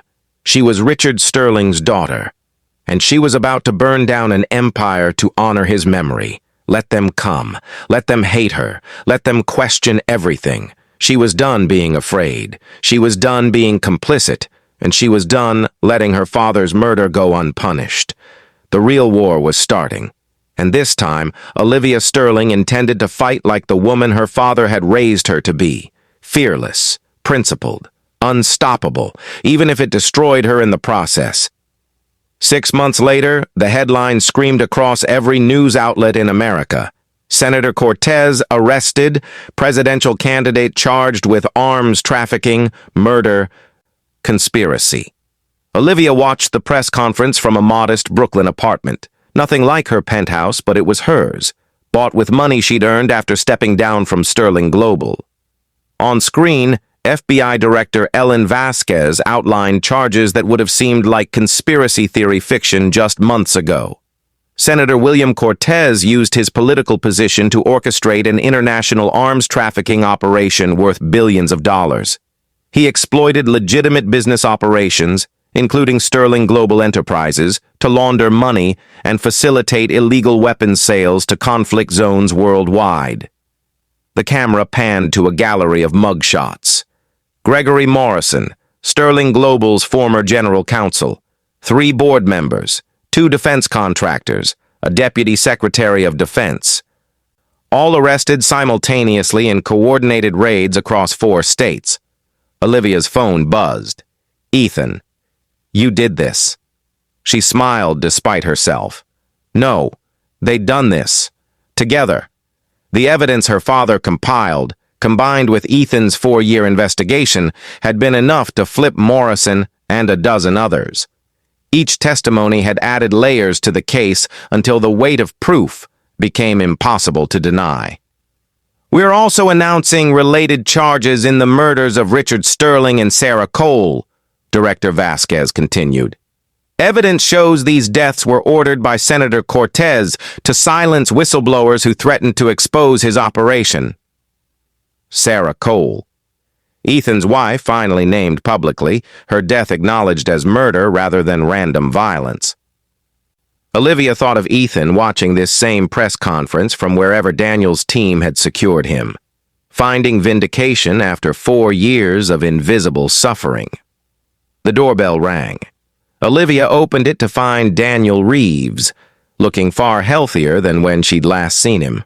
The shoulder wound healed, the exhaustion replaced by something like satisfaction. "Thought you might want company today," he said. "Come in."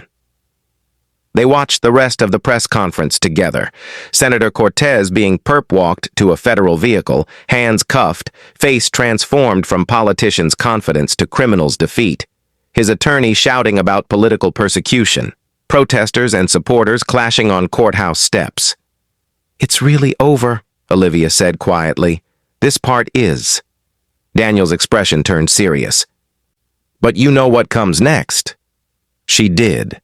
Trials that would consume years, media scrutiny, testimony she'd have to give again and again, reliving every detail, and the personal cost. Sterling Global had indeed collapsed under the weight of scandal. Restructured now under new ownership, thousands of employees laid off or relocated, her name forever associated with corporate corruption, despite her cooperation with authorities. "Was it worth it?" she asked. "Ask me when Cortez is sentenced?" Daniel stood. "But Olivia, Your father would be proud. Sarah would be proud. Hell, even Ethan's learned to admit he might have underestimated you. Only might have? He's a stubborn bastard. Daniel smiled. But he wants to see you, if you're willing. Her heart jumped traitorously. Where? That's his secret to share. But I have an address. He handed her a paper with Brooklyn coordinates. Tonight, 7 p.m. He says there's someone he wants you to meet. After Daniel left, Olivia spent the day in a strange limbo. The press conference played on repeat across networks, but she was untethered from it. No longer CEO, no longer under FBI protection, just Olivia Sterling, witness who'd helped bring down a presidential candidate. And something else. Something she'd been avoiding acknowledging. She was attracted to Ethan Cole. Had been since that night in his brownstone when she'd seen the man beneath the janitor's disguise. His dedication, his principle, his refusal to let injustice stand even when it cost him everything. It called to something in her that wealth and power had never touched. But Ethan was still mourning his wife. Still defined by loss. And Olivia's life was about to become a circus of trials and testimony. Romance was the last thing either of them needed, even if her traitorous heart disagreed. The address led to a different brownstone, smaller, quieter, in a neighborhood Olivia didn't recognize. She rang the bell at precisely 7 p.m., then froze when the door opened. A little girl stood there, 8 years old, dark curls, intelligent eyes that assessed Olivia with uncanny perception. "You're Miss Sterling," the girl said. "Daddy said you'd come." "Emma?" Olivia guessed, recognizing Ethan's daughter from surveillance photos. Come in." Emma opened the door wider with the confidence of a child who'd never known insecurity. "Daddy's making dinner. He says you probably haven't eaten real food in months." The brownstone's interior was less fortress than the previous one. More home, less command center. Olivia followed Emma through rooms decorated with child's artwork and family photos, including one that made her breath catch. Ethan and a woman who must have been Sarah, laughing at some private joke, so clearly in love it hurt to witness. "That's my mama," Emma said, noticing her attention. "She died when I was little. But Daddy says she's still watching over us. I'm sure she is. He says you're helping catch the people who hurt her." Olivia knelt to Emma's level. "Yes. We're trying very hard to make sure they face justice." "Good." Emma's expression was fierce. "Daddy's been sad a long time, but lately he smiles more. I think it's because of you." Before Olivia could respond to that devastating observation, Ethan appeared in the doorway. He'd changed since she'd last seen him, looked less like a ghost haunting his own life, more like a man emerging from a long darkness. "Emma, go wash your hands," he said gently. "Dinner's almost ready." When they were alone, Ethan and Olivia stood in awkward silence, neither quite knowing how to navigate this new reality. The conspiracy was over. The danger passed. What were they now, without crisis binding them? "You came," he finally said. "You invited me. I wasn't sure you would. After everything, Ethan." She stopped him. "You saved my life. You helped me understand my father's death. You taught me what courage actually looks like. Why wouldn't I come?" His smile was tentative. "Because I also destroyed your company, cost you your career, turned your life into a media spectacle. You helped me do the right thing. That's more valuable than any career." "Is it?" He moved closer. "Because from where I'm standing, you lost everything for this truth. Your company, your reputation, your future." "I lost what I thought was my life," Olivia corrected. "But I found something more important. Purpose, integrity, the knowledge that I honored my father's legacy." She paused. "And I found connection with people who see beyond wealth and position. Olivia, I know. She held up a hand. I know you're still grieving Sarah. I know your life is complicated with Emma. I know the last thing either of us needs is romantic complication. But I wanted you to know that these months working together, they've meant something to me. You've meant something to me? Ethan was quiet for a long moment. Then, Sarah would have liked you. The observation was so unexpected, Olivia almost laughed. How do you know? Because she believed in people who were willing to change, to see their own mistakes and correct them. That's what you did. Saw the corruption you'd been blind to and immediately worked to fix it. That takes humility. Sarah always said humility was the rarest trait in powerful people. I don't feel powerful. You are. He reached out, his hand finding hers. You took on a presidential candidate. You risked your life for truth. You lost everything and didn't flinch. That's power, Olivia. Real power. Emma's voice called from the kitchen. Daddy, the timer's beeping. Ethan squeezed Olivia's hand briefly before releasing it. Stay for dinner? I'd like that. Dinner was simple. Pasta, salad, garlic bread, but tasted better than any of the expensive meals Olivia remembered from her CEO life. Emma chattered about school, her coding class, taught by volunteers from the West Side Center naturally, her latest reading obsession. Watching Ethan with his daughter, Olivia saw yet another layer of the man. Patient, loving, fully present, despite the weight of trauma he carried. He'd built a life for Emma that honored Sarah's memory while allowing space for growth and healing. It was, Olivia realized, exactly what she needed to learn how to do. After dinner, Emma disappeared to do homework. Ethan and Olivia cleaned dishes in companionable silence until he finally spoke. I owe you an apology. For what? For underestimating you. For thinking you were just another privileged CEO who couldn't handle reality. For deciding your fate without giving you agency. He dried a plate with careful precision. You proved me wrong about everything. You had reasons to be skeptical. I spent 3 years running a corrupt company and never noticed. Because you trusted the people around you. That's not weakness, Olivia. It's just being human. She smiled despite herself. Is this Ethan Cole admitting someone else might be right? Don't let it go to your head. They moved to the living room, settling on opposite ends of the couch. Close, but not too close, aware of boundaries neither wanted to cross prematurely. What happens now? Olivia asked. For you? I testify at the trials. Make sure everything we built holds up in court. After that, he shrugged. I don't know. For 4 years, my life has been about this mission. Now that it's over, I need to figure out what comes next. You could go back to your original career, systems architecture. You were brilliant at it. Maybe. Or maybe I find something new. Something that honors what Sarah and I built together without living in the past. His eyes found hers. What about you? I'm done with corporate leadership, Olivia said firmly. But I'm thinking about advocacy work, whistleblower protection, corporate ethics reform, using what I learned to help others navigate the kind of situation my father faced. He'd approve.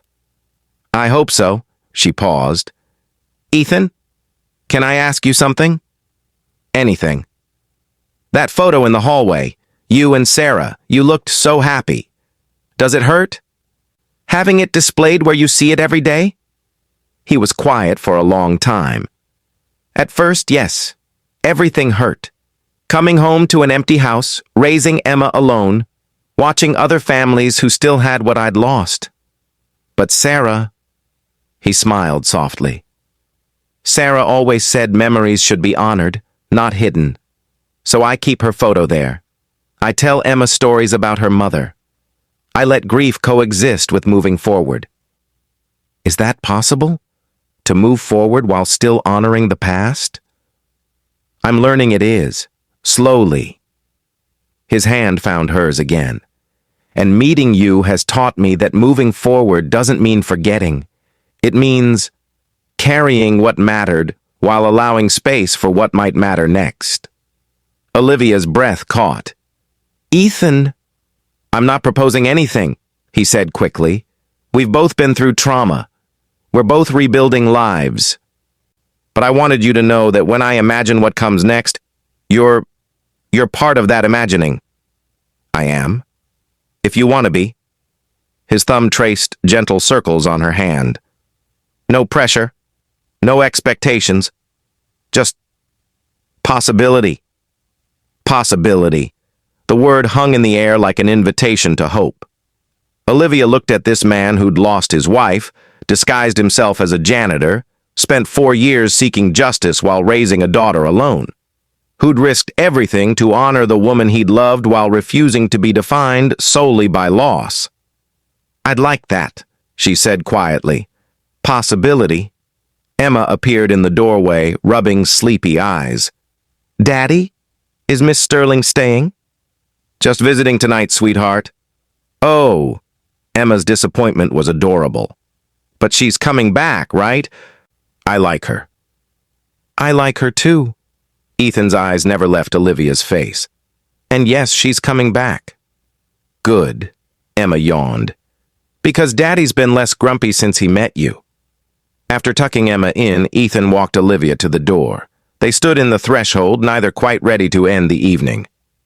Thank you, Olivia said. For tonight. For including me in your daughter's life. For seeing something in me worth saving. Thank you, Ethan countered. For being brave enough to save yourself. They were standing close enough that Olivia could feel the warmth radiating from him, could see the flecks of gold in his brown eyes. For a moment, she thought he might kiss her.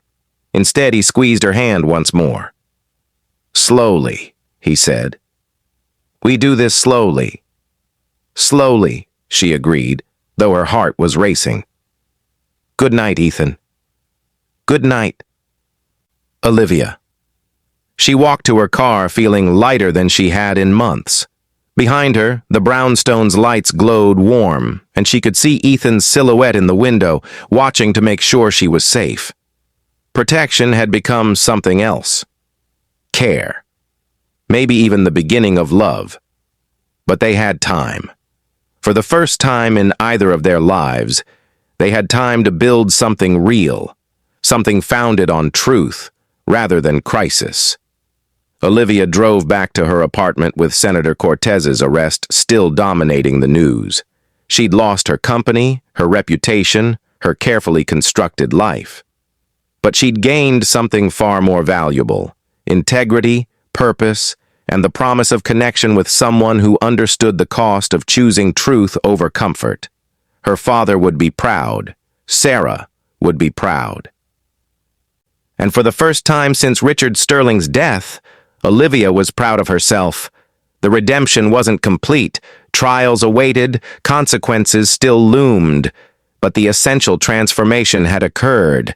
She was no longer the blind CEO. She was a woman who'd chosen courage, who'd honored her father's memory, who'd helped bring down a conspiracy that threatened democracy itself. And maybe, just maybe, she was a woman learning how to love again, slowly, but genuinely. And that was enough. 1 year later, the courtroom was packed for Senator William Cortez's sentencing. Olivia sat in the gallery's front row, flanked by Daniel Reeves on one side, and significantly, Ethan Cole on the other. His hand rested near hers, not quite touching, but close enough to offer silent support. The trial had lasted 8 months. 8 brutal months of testimony, cross-examination, media circuses, and revelations that had shaken American politics to its foundation. Cortez's conspiracy had ultimately implicated 24 officials, destroyed careers, and triggered congressional investigations, still ongoing. And through it all, Olivia had testified. Again and again, facing hostile attorneys who tried to paint her as complicit, as naive, as anything but the whistleblower who'd helped crack the case open. All rise. Judge Margaret Chen entered, her expression grave as she took the bench. Chen had handled the case with steel-spined integrity, refusing to be intimidated by political pressure or media scrutiny. "Mr. Cortez, please stand." The former senator rose, a shadow of the charismatic politician who'd once led presidential polls. 8 months in custody had aged him, stripped away the veneer of public service to reveal the criminal beneath.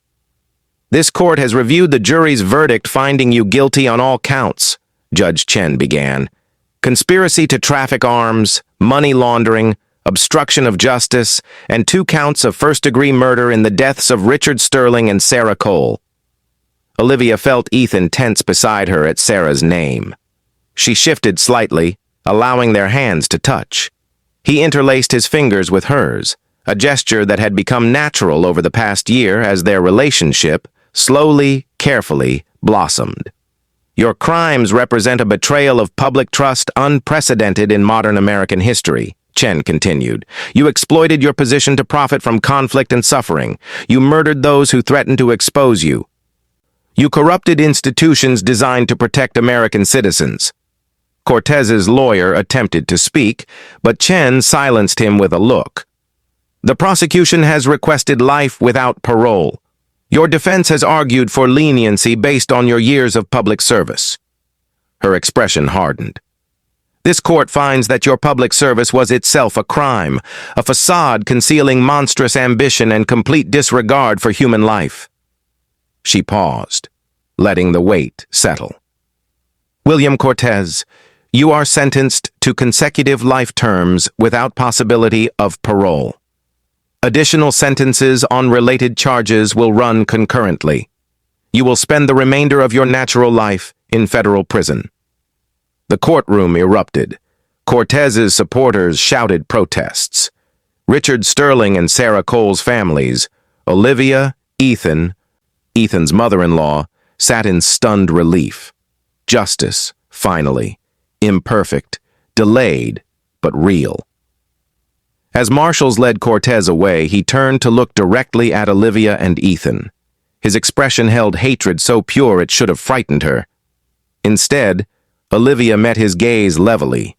She'd faced him in court, endured his attorney's attacks, survived his organization's attempts to discredit her. She was done being afraid of William Cortez. "It's over," Ethan whispered as they left the courthouse through a side exit, avoiding media chaos. "No," Olivia corrected. "It's just beginning." The year since Cortez's arrest had transformed both their lives in ways neither could have anticipated. Sterling Global had been restructured, sold to a consortium focused on ethical business practices. The company survived, though under a new name and leadership. Olivia had walked away with nothing from the sale. She'd signed over all her shares as part of her cooperation agreement, ensuring no one could accuse her of profiting from the scandal. She'd started a non-profit instead, the Richard Sterling Foundation for Corporate Ethics and Whistleblower Protection. Using her own savings and donations from people who admired her courage, she'd built an organization dedicated to supporting individuals facing the kind of situation her father had confronted. "You're giving them resources I wish Richard had," Ethan had told her when she'd shown him the foundation's plans.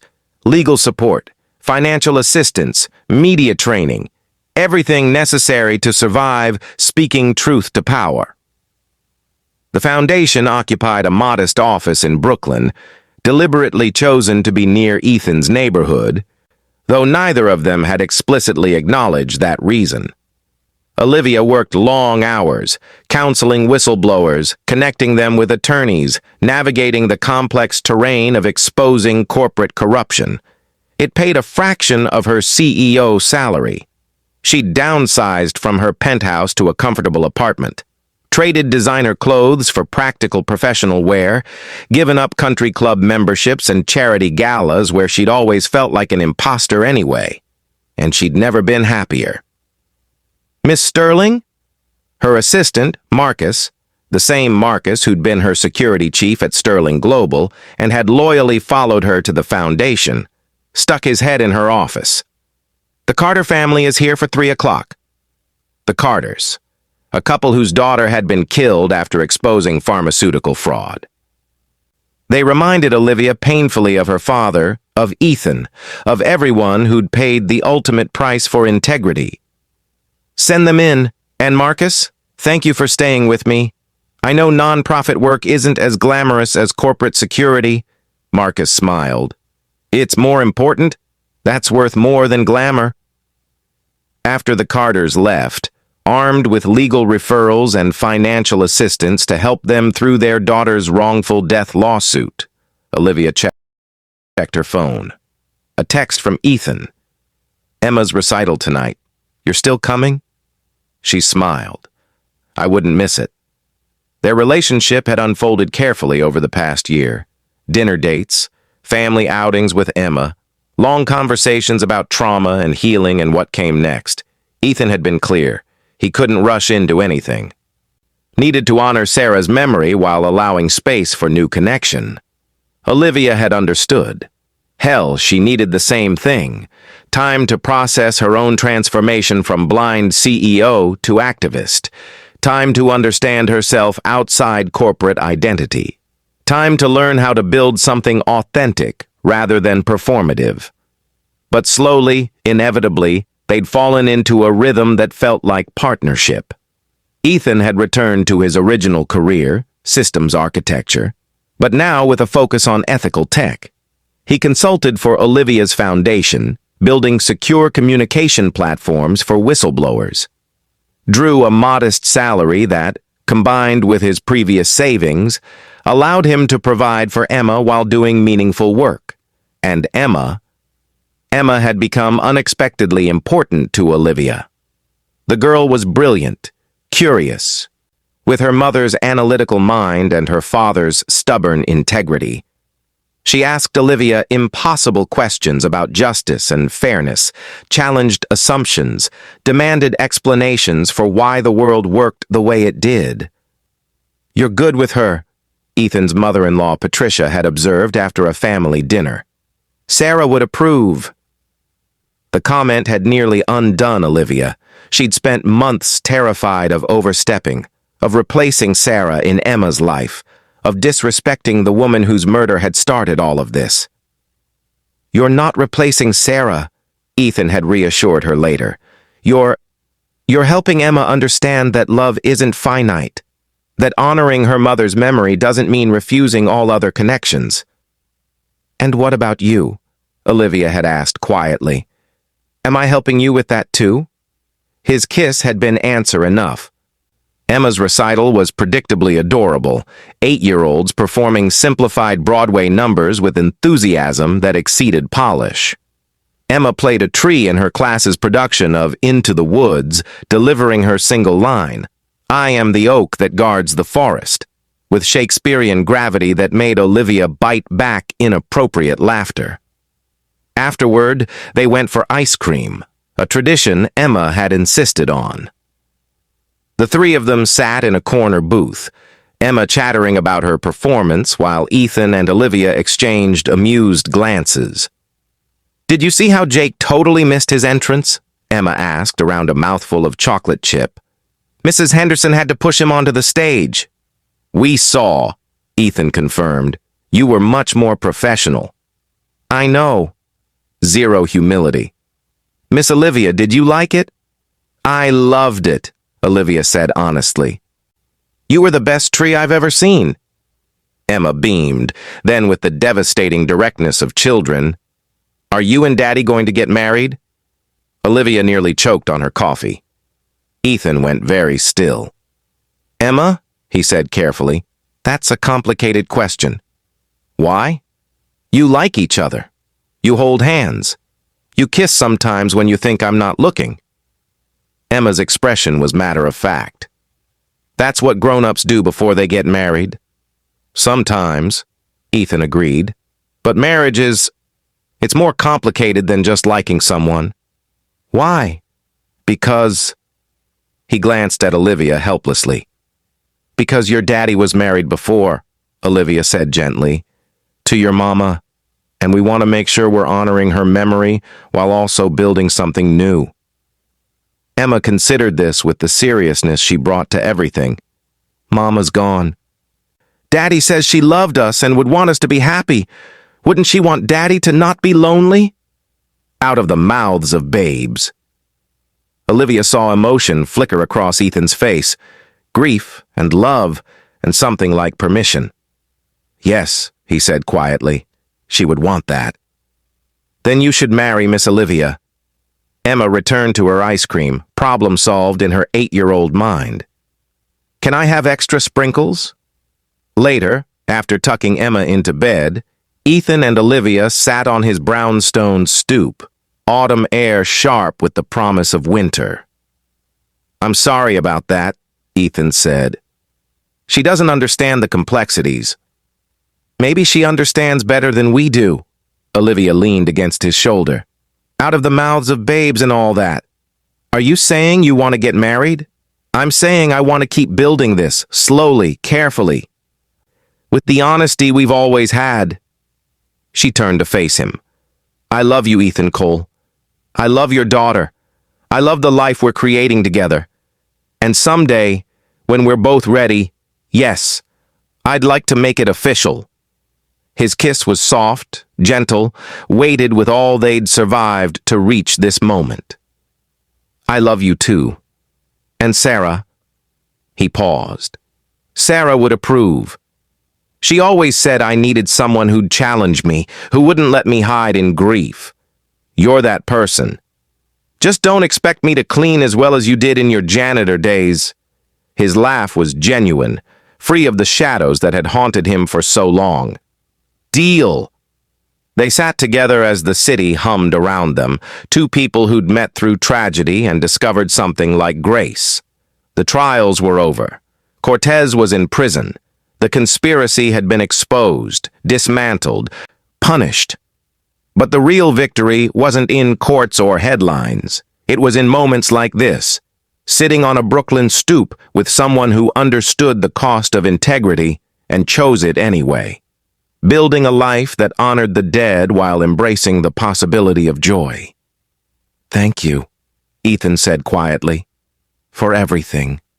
For seeing me when I was invisible, for being brave enough to destroy your own empire, for loving Emma, for letting me love you back. Thank you, Olivia countered, for showing me what courage actually looks like, for finishing what my father started, for teaching me that sometimes losing everything is how you find what actually matters. Above them, stars fought through Manhattan's light pollution.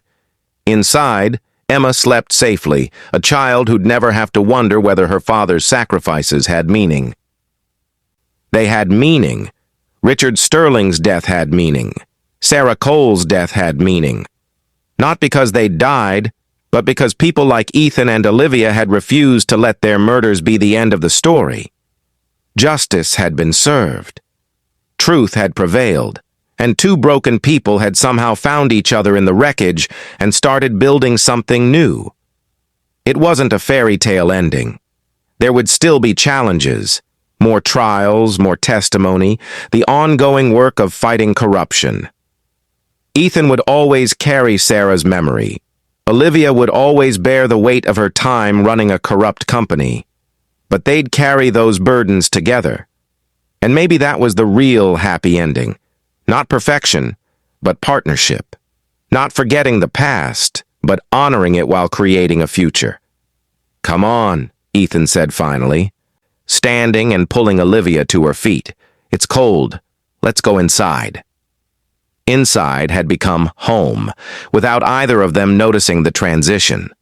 Olivia had her own apartment still, but increasingly she found herself here, in Ethan's brownstone with its photos of Sarah and its evidence of Emma's chaotic creativity. Building a new family from the broken pieces of old ones. As they headed inside, Olivia glanced back at the street. Somewhere out there, other conspiracies festered. Other whistleblowers wrestled with impossible choices. Other families grieved murdered loved ones. But they weren't alone anymore. The Richard Sterling Foundation existed to help them. Laws were being changed to protect them. And people like Olivia and Ethan, survivors who'd walked through fire, were there to guide them. One victory didn't fix a broken system. But it proved change was possible, and sometimes that was enough. 3 years after Cortez's sentencing, the auditorium at Columbia Law School was packed for Olivia's keynote address. She stood backstage, reviewing her notes one final time, when Ethan appeared with Emma, now 11, all gangly limbs and fierce intelligence, in tow. "Ready?" he asked. "Terrified," Olivia admitted. "Good," Emma grinned. "Aunt Patricia says fear keeps you sharp." Aunt Patricia was Sarah's mother, who'd become an unexpected ally in Olivia's life. After initial wariness, what mother wouldn't be skeptical of the woman dating her murdered daughter's husband? Patricia had seen how Olivia honored Sarah's memory while loving Ethan and Emma authentically. "She's right," Olivia agreed, then looked at Ethan. "You're sure about this? Going public with our story? The world needs to hear it." His hand found hers, wedding ring, placed there 6 months ago in a small ceremony, catching the light. All of it, the good, the bad, and the invisible. The dean's introduction echoed through the auditorium. Founder of the Richard Sterling Foundation, which has assisted over 300 whistleblowers in the past 3 years. A woman who lost everything to expose corruption and found something far more valuable in the process. Olivia walked onto the stage to polite applause. She looked out at the sea of faces, law students, activists, journalists, even some former Sterling Global employees who'd reached out after the trials to thank her for clearing the company's name. 3 years ago, she began, I was the CEO of a Fortune 500 company. I had wealth, power, influence. I thought I had everything. She paused, letting that sink in. I was wrong. What I had was willful blindness. I was running a company my father built, signing documents I never questioned, trusting systems I never examined.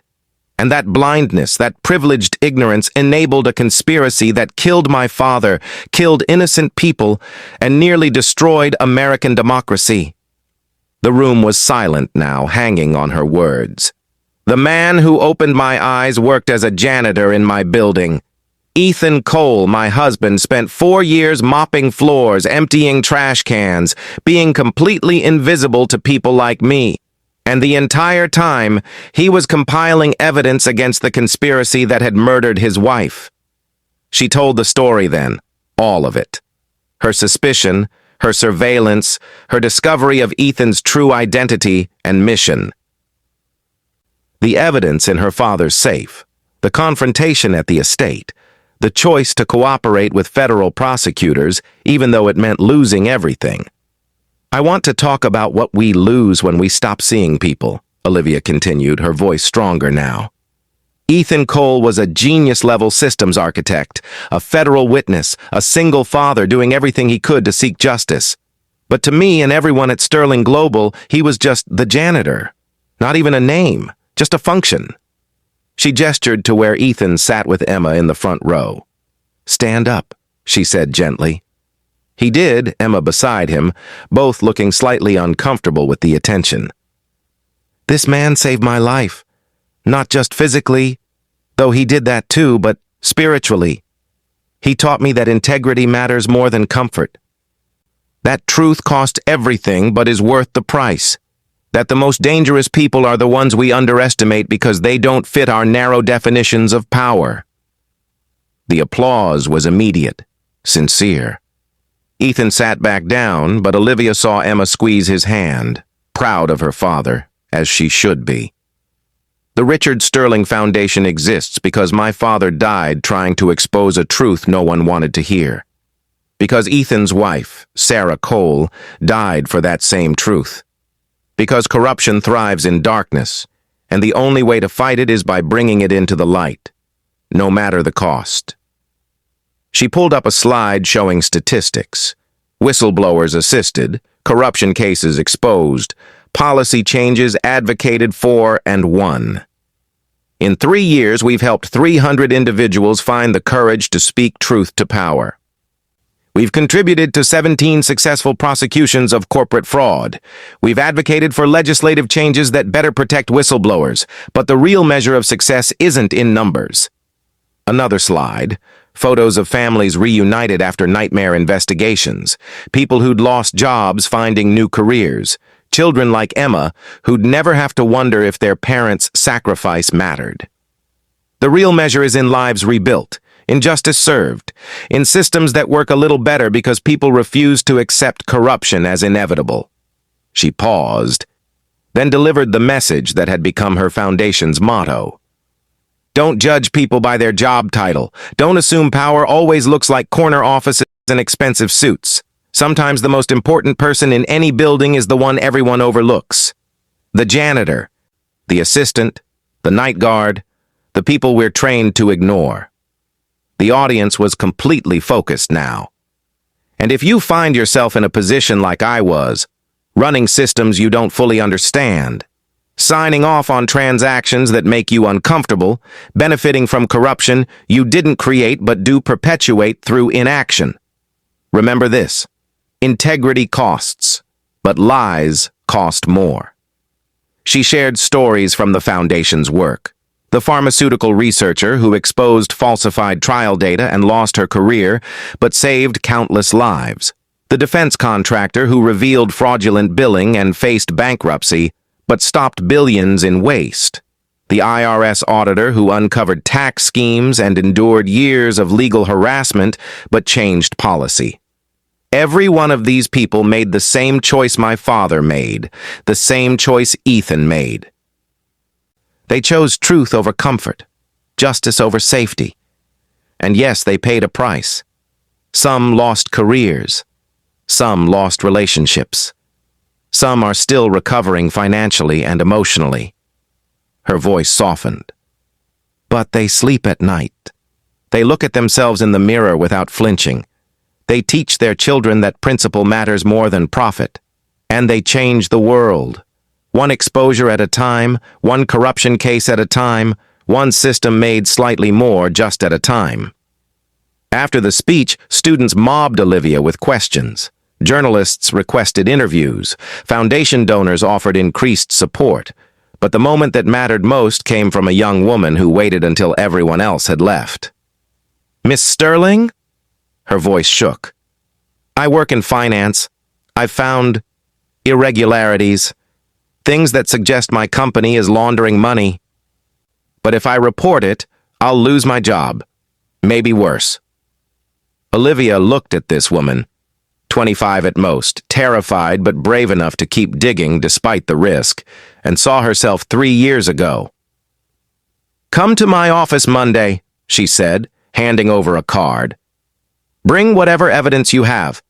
We'll help you navigate this safely. You don't have to face it alone." The woman's eyes welled with tears. "Thank you. I've been so scared. Everyone says I'm being paranoid, that I'm overreacting.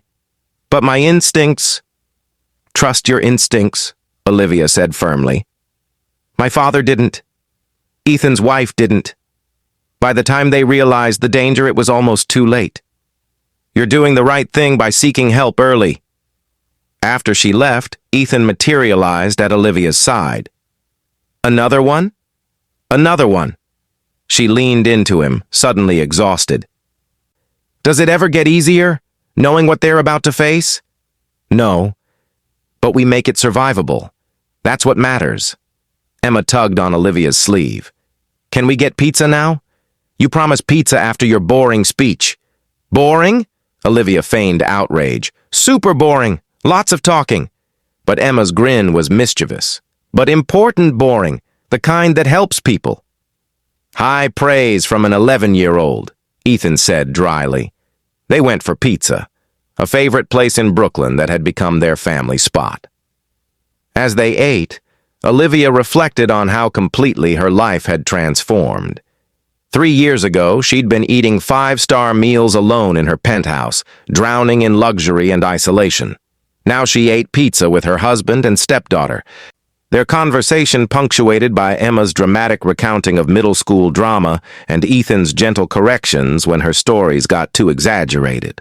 This was wealth. This was power. Not money or position, but connection, purpose, love.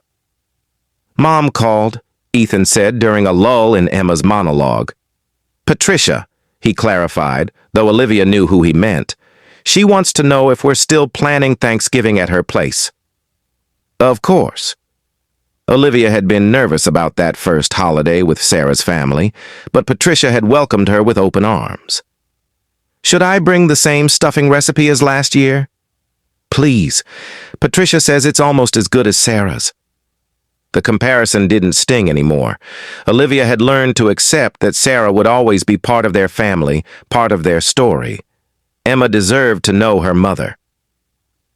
Ethan deserved to honor his first love, and Olivia was secure enough in her own place to celebrate rather than compete with Sarah's memory. I got an A on my coding project, Emma announced suddenly. Mr. Chen says I have exceptional talent for algorithmic thinking. That's your mother's gift, Ethan said softly. Sarah was brilliant with patterns and systems. And your dad's stubbornness, Olivia added. That project took you 2 weeks when most kids quit after 2 days. Coles don't quit, Emma said proudly. No, Ethan agreed, eyes finding Olivia's. We don't. Late that night, after Emma was asleep and the brownstone had settled into quiet, Olivia found Ethan in his study. He was reviewing a security system design for the Foundation's new office. They'd expanded to 3 locations nationwide, all needing robust protection for the whistleblowers they served. Come to bed, she said from the doorway. In a minute. But he saved his work and turned to face her. Today was good. Your speech. The impact it's having. Our speech, she corrected. I wouldn't have a story to tell without you. And I wouldn't have survived telling it without you. He pulled her onto his lap, and she curled into his warmth. Sarah would be proud of what we've built. The foundation, yes, but also this. A family that honors her memory while creating new love. Do you still miss her? Every day. His honesty was one of the things Olivia loved most about him. But missing her doesn't diminish loving you. Grief and joy can coexist. Sarah taught me that, actually. When her father died, she said the love didn't go away. It just changed form. She was wise. She was. He kissed Olivia's forehead. And she'd be happy I found you. Happy Emma has you. Happy the work she died for is continuing. They sat in comfortable silence until Ethan spoke again. I've been thinking about expanding the Foundation's mission. Beyond corporate whistleblowers. There are government workers, academics, people in every sector who face retaliation for speaking truth. What if we created a broader network? I love that idea. Olivia's mind was already strategizing. We'd need more funding, more staff. But the model we've built could scale. Partners, he said with a smile. Always partners. Always.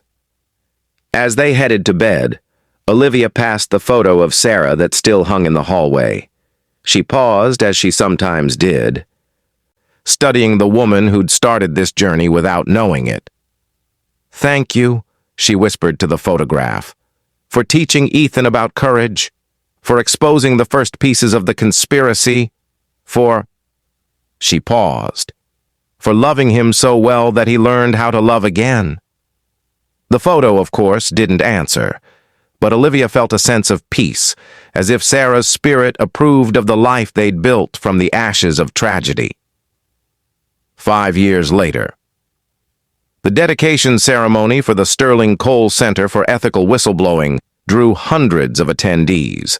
The new facility in Washington, D.C. represented the culmination of years of work, a comprehensive resource center offering legal support, financial assistance, psychological counseling, and career transition services for whistleblowers nationwide.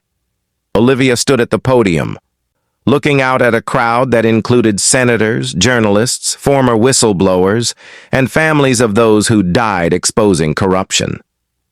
My father, Richard Sterling, believed that truth was worth dying for, she began. Ethan's wife, Sarah Cole, proved he was right. But what Ethan and I have learned is this. Truth is worth living for, worth fighting for, worth building systems that protect rather than punish those who speak it. She gestured to the building behind her, state-of-the-art facilities funded by donations from people who'd been inspired by their story. This center honors everyone who chose integrity over comfort. It says, "You are not alone.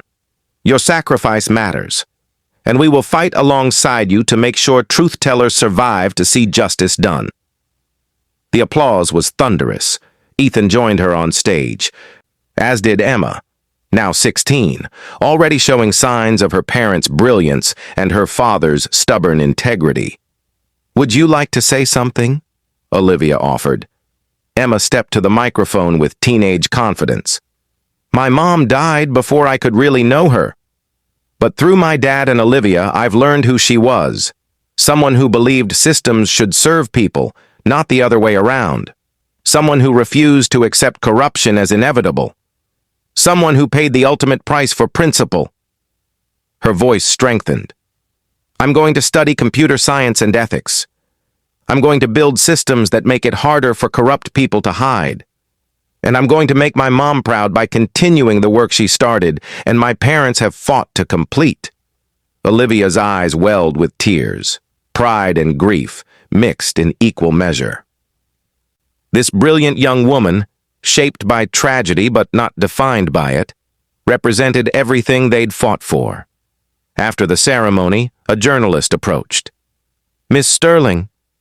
"Mrs. Cole," Olivia corrected gently. She'd taken Ethan's name, wanting to honor Sarah's legacy as part of her own. "Mrs. Cole, looking back at everything that's happened, losing your company, your father's murder, the trials, do you have any regrets?" Olivia considered the question carefully. Did she regret the years of blindness, the luxury she'd enjoyed while people died, the willful ignorance that had enabled corruption? "I regret not seeing sooner," she finally said.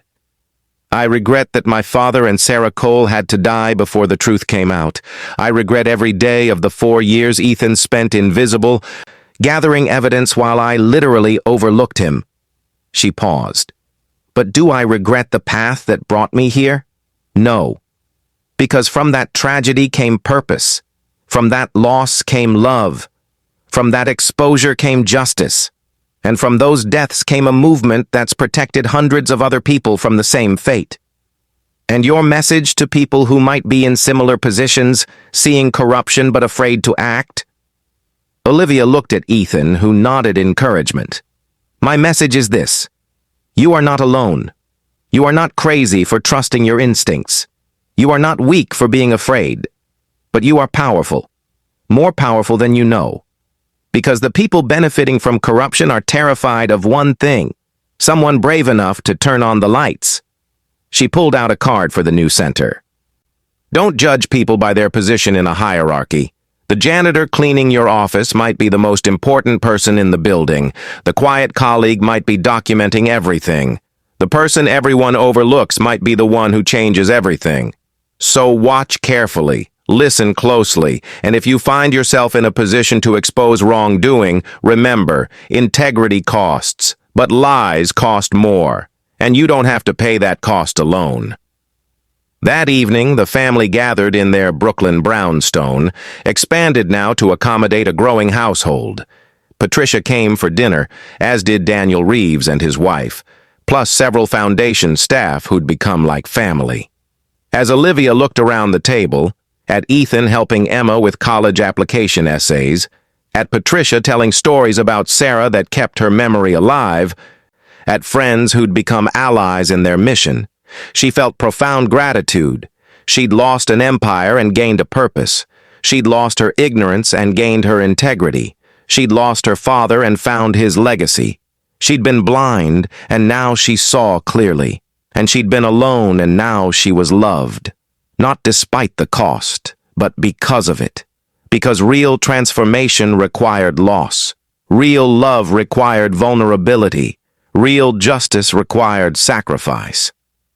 "What are you thinking?" Ethan asked, catching her reflective expression. That we did it, she said softly. Everything we fought for, it mattered. Yes. His hand found hers across the table, their wedding rings catching candlelight. It mattered. Emma looked up from her essay. Hey, can I use our story for my college application? The prompt asks about overcoming adversity. Olivia and Ethan exchanged glances. Our story? Olivia asked. Yeah, the janitor and the CEO who took down a presidential candidate. The family built from tragedy. The foundation that helps people like Grandma Sarah. Emma's expression was earnest. It's a good story. It is, Ethan agreed. But remember, I know, it's not about the drama. It's about the principle. Emma rolled her eyes with teenage exasperation. You've only told me that 1,000 times. Make it 1,001, Olivia said firmly. The point isn't that your dad was a secret hero or that I lost everything. The point is that ordinary people, janitors, CEOs, accountants, anyone, have the power to change systems if they're brave enough to try. And that sometimes, Ethan added, the most important people are the ones everyone overlooks. Emma nodded seriously. I'll get it right. Promise. As dinner continued, Olivia found herself thinking about the question the journalist had asked. Any regrets? The honest answer was complicated. She regretted her years of blindness, regretted not spending more time with her father before his death, regretted that it had taken crisis to open her eyes. But she couldn't regret the journey that had brought her here, to this table, this family, this purpose, because every loss had taught her something essential, every sacrifice had revealed deeper truth, every moment of darkness had made the light more precious. And every day she got to honor her father and Sarah by helping others survive the same fight. That was enough. More than enough. As the evening wound down and guests departed, Olivia stood with Ethan on the brownstone stoop, the same spot where, years ago, they'd first acknowledged the possibility of love.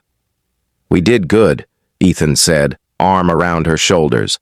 We did, but the work continues. Always. He kissed her temple. But tonight we celebrate. Tomorrow we keep fighting. Olivia looked up at the stars, more visible now than when she'd lived in her Manhattan penthouse, surrounded by light pollution and isolation. She thought of her father, looking at these same stars before his death. She thought of Sarah, whose brilliance had started this journey. She thought of every whistleblower who'd lost everything for truth, and she made a promise to them all. We'll keep fighting. We'll keep exposing corruption. We'll keep protecting the people brave enough to speak truth to power. Your sacrifices will not be forgotten. Your deaths will not be meaningless. And we will build a world where janitors and CEOs and everyone in between can stand for integrity without losing everything. One case at a time, one life at a time, one system at a time, until the invisible become impossible to ignore. Until the powerful remember they serve the powerless. Until truth costs less and lies cost more. We promise. 3 years ago, Olivia Sterling thought she knew what power looked like. She was wrong. Power isn't a corner office or a Fortune 500 title. It's not wealth or influence or the ability to command rooms full of executives. Real power is the janitor who spends 4 years gathering evidence while everyone overlooks him. Real power is the CEO who destroys her own empire to expose corruption. Real power is the daughter who learns from her parents' courage and dedicates her life to continuing their mission. Real power is ordinary people refusing to accept that corruption is inevitable, that injustice is permanent, that the powerful always win. The most dangerous people aren't the ones everyone watches. They're the ones everyone ignores. The invisible ones, the overlooked ones, the ones you think don't matter. So the next time you pass someone cleaning your office, serving your coffee, or doing the work you consider beneath you, look again. Really look. Because sometimes the person you're not seeing is the one who'll change everything. Don't judge people by their job title. Judge them by their integrity. Don't measure success by wealth. Measure it by whether you can look at yourself in the mirror. Don't underestimate the quiet ones. They're often paying the most attention. And remember, integrity costs. But lies cost more. Much more. Would you have noticed Ethan Cole? Would you have seen past the janitor's uniform to the man underneath? Would you have been brave enough to sacrifice everything for truth? These questions matter, because somewhere, right now, there's a whistleblower trying to decide whether to speak up. There's a CEO signing documents without asking questions. There's an invisible person watching, documenting, waiting for someone to care. Be the person who cares. Be the person who looks. Be the person who chooses truth over comfort. Because the world changes not through grand gestures, but through ordinary people making extraordinary choices. One invisible hero at a time. If you see corruption, document it. If you need help exposing it, seek support. And if you can help others do the same, please do. Sometimes the most important thing you can do is pay attention to the people everyone else ignores. You never know which janitor might be saving the world.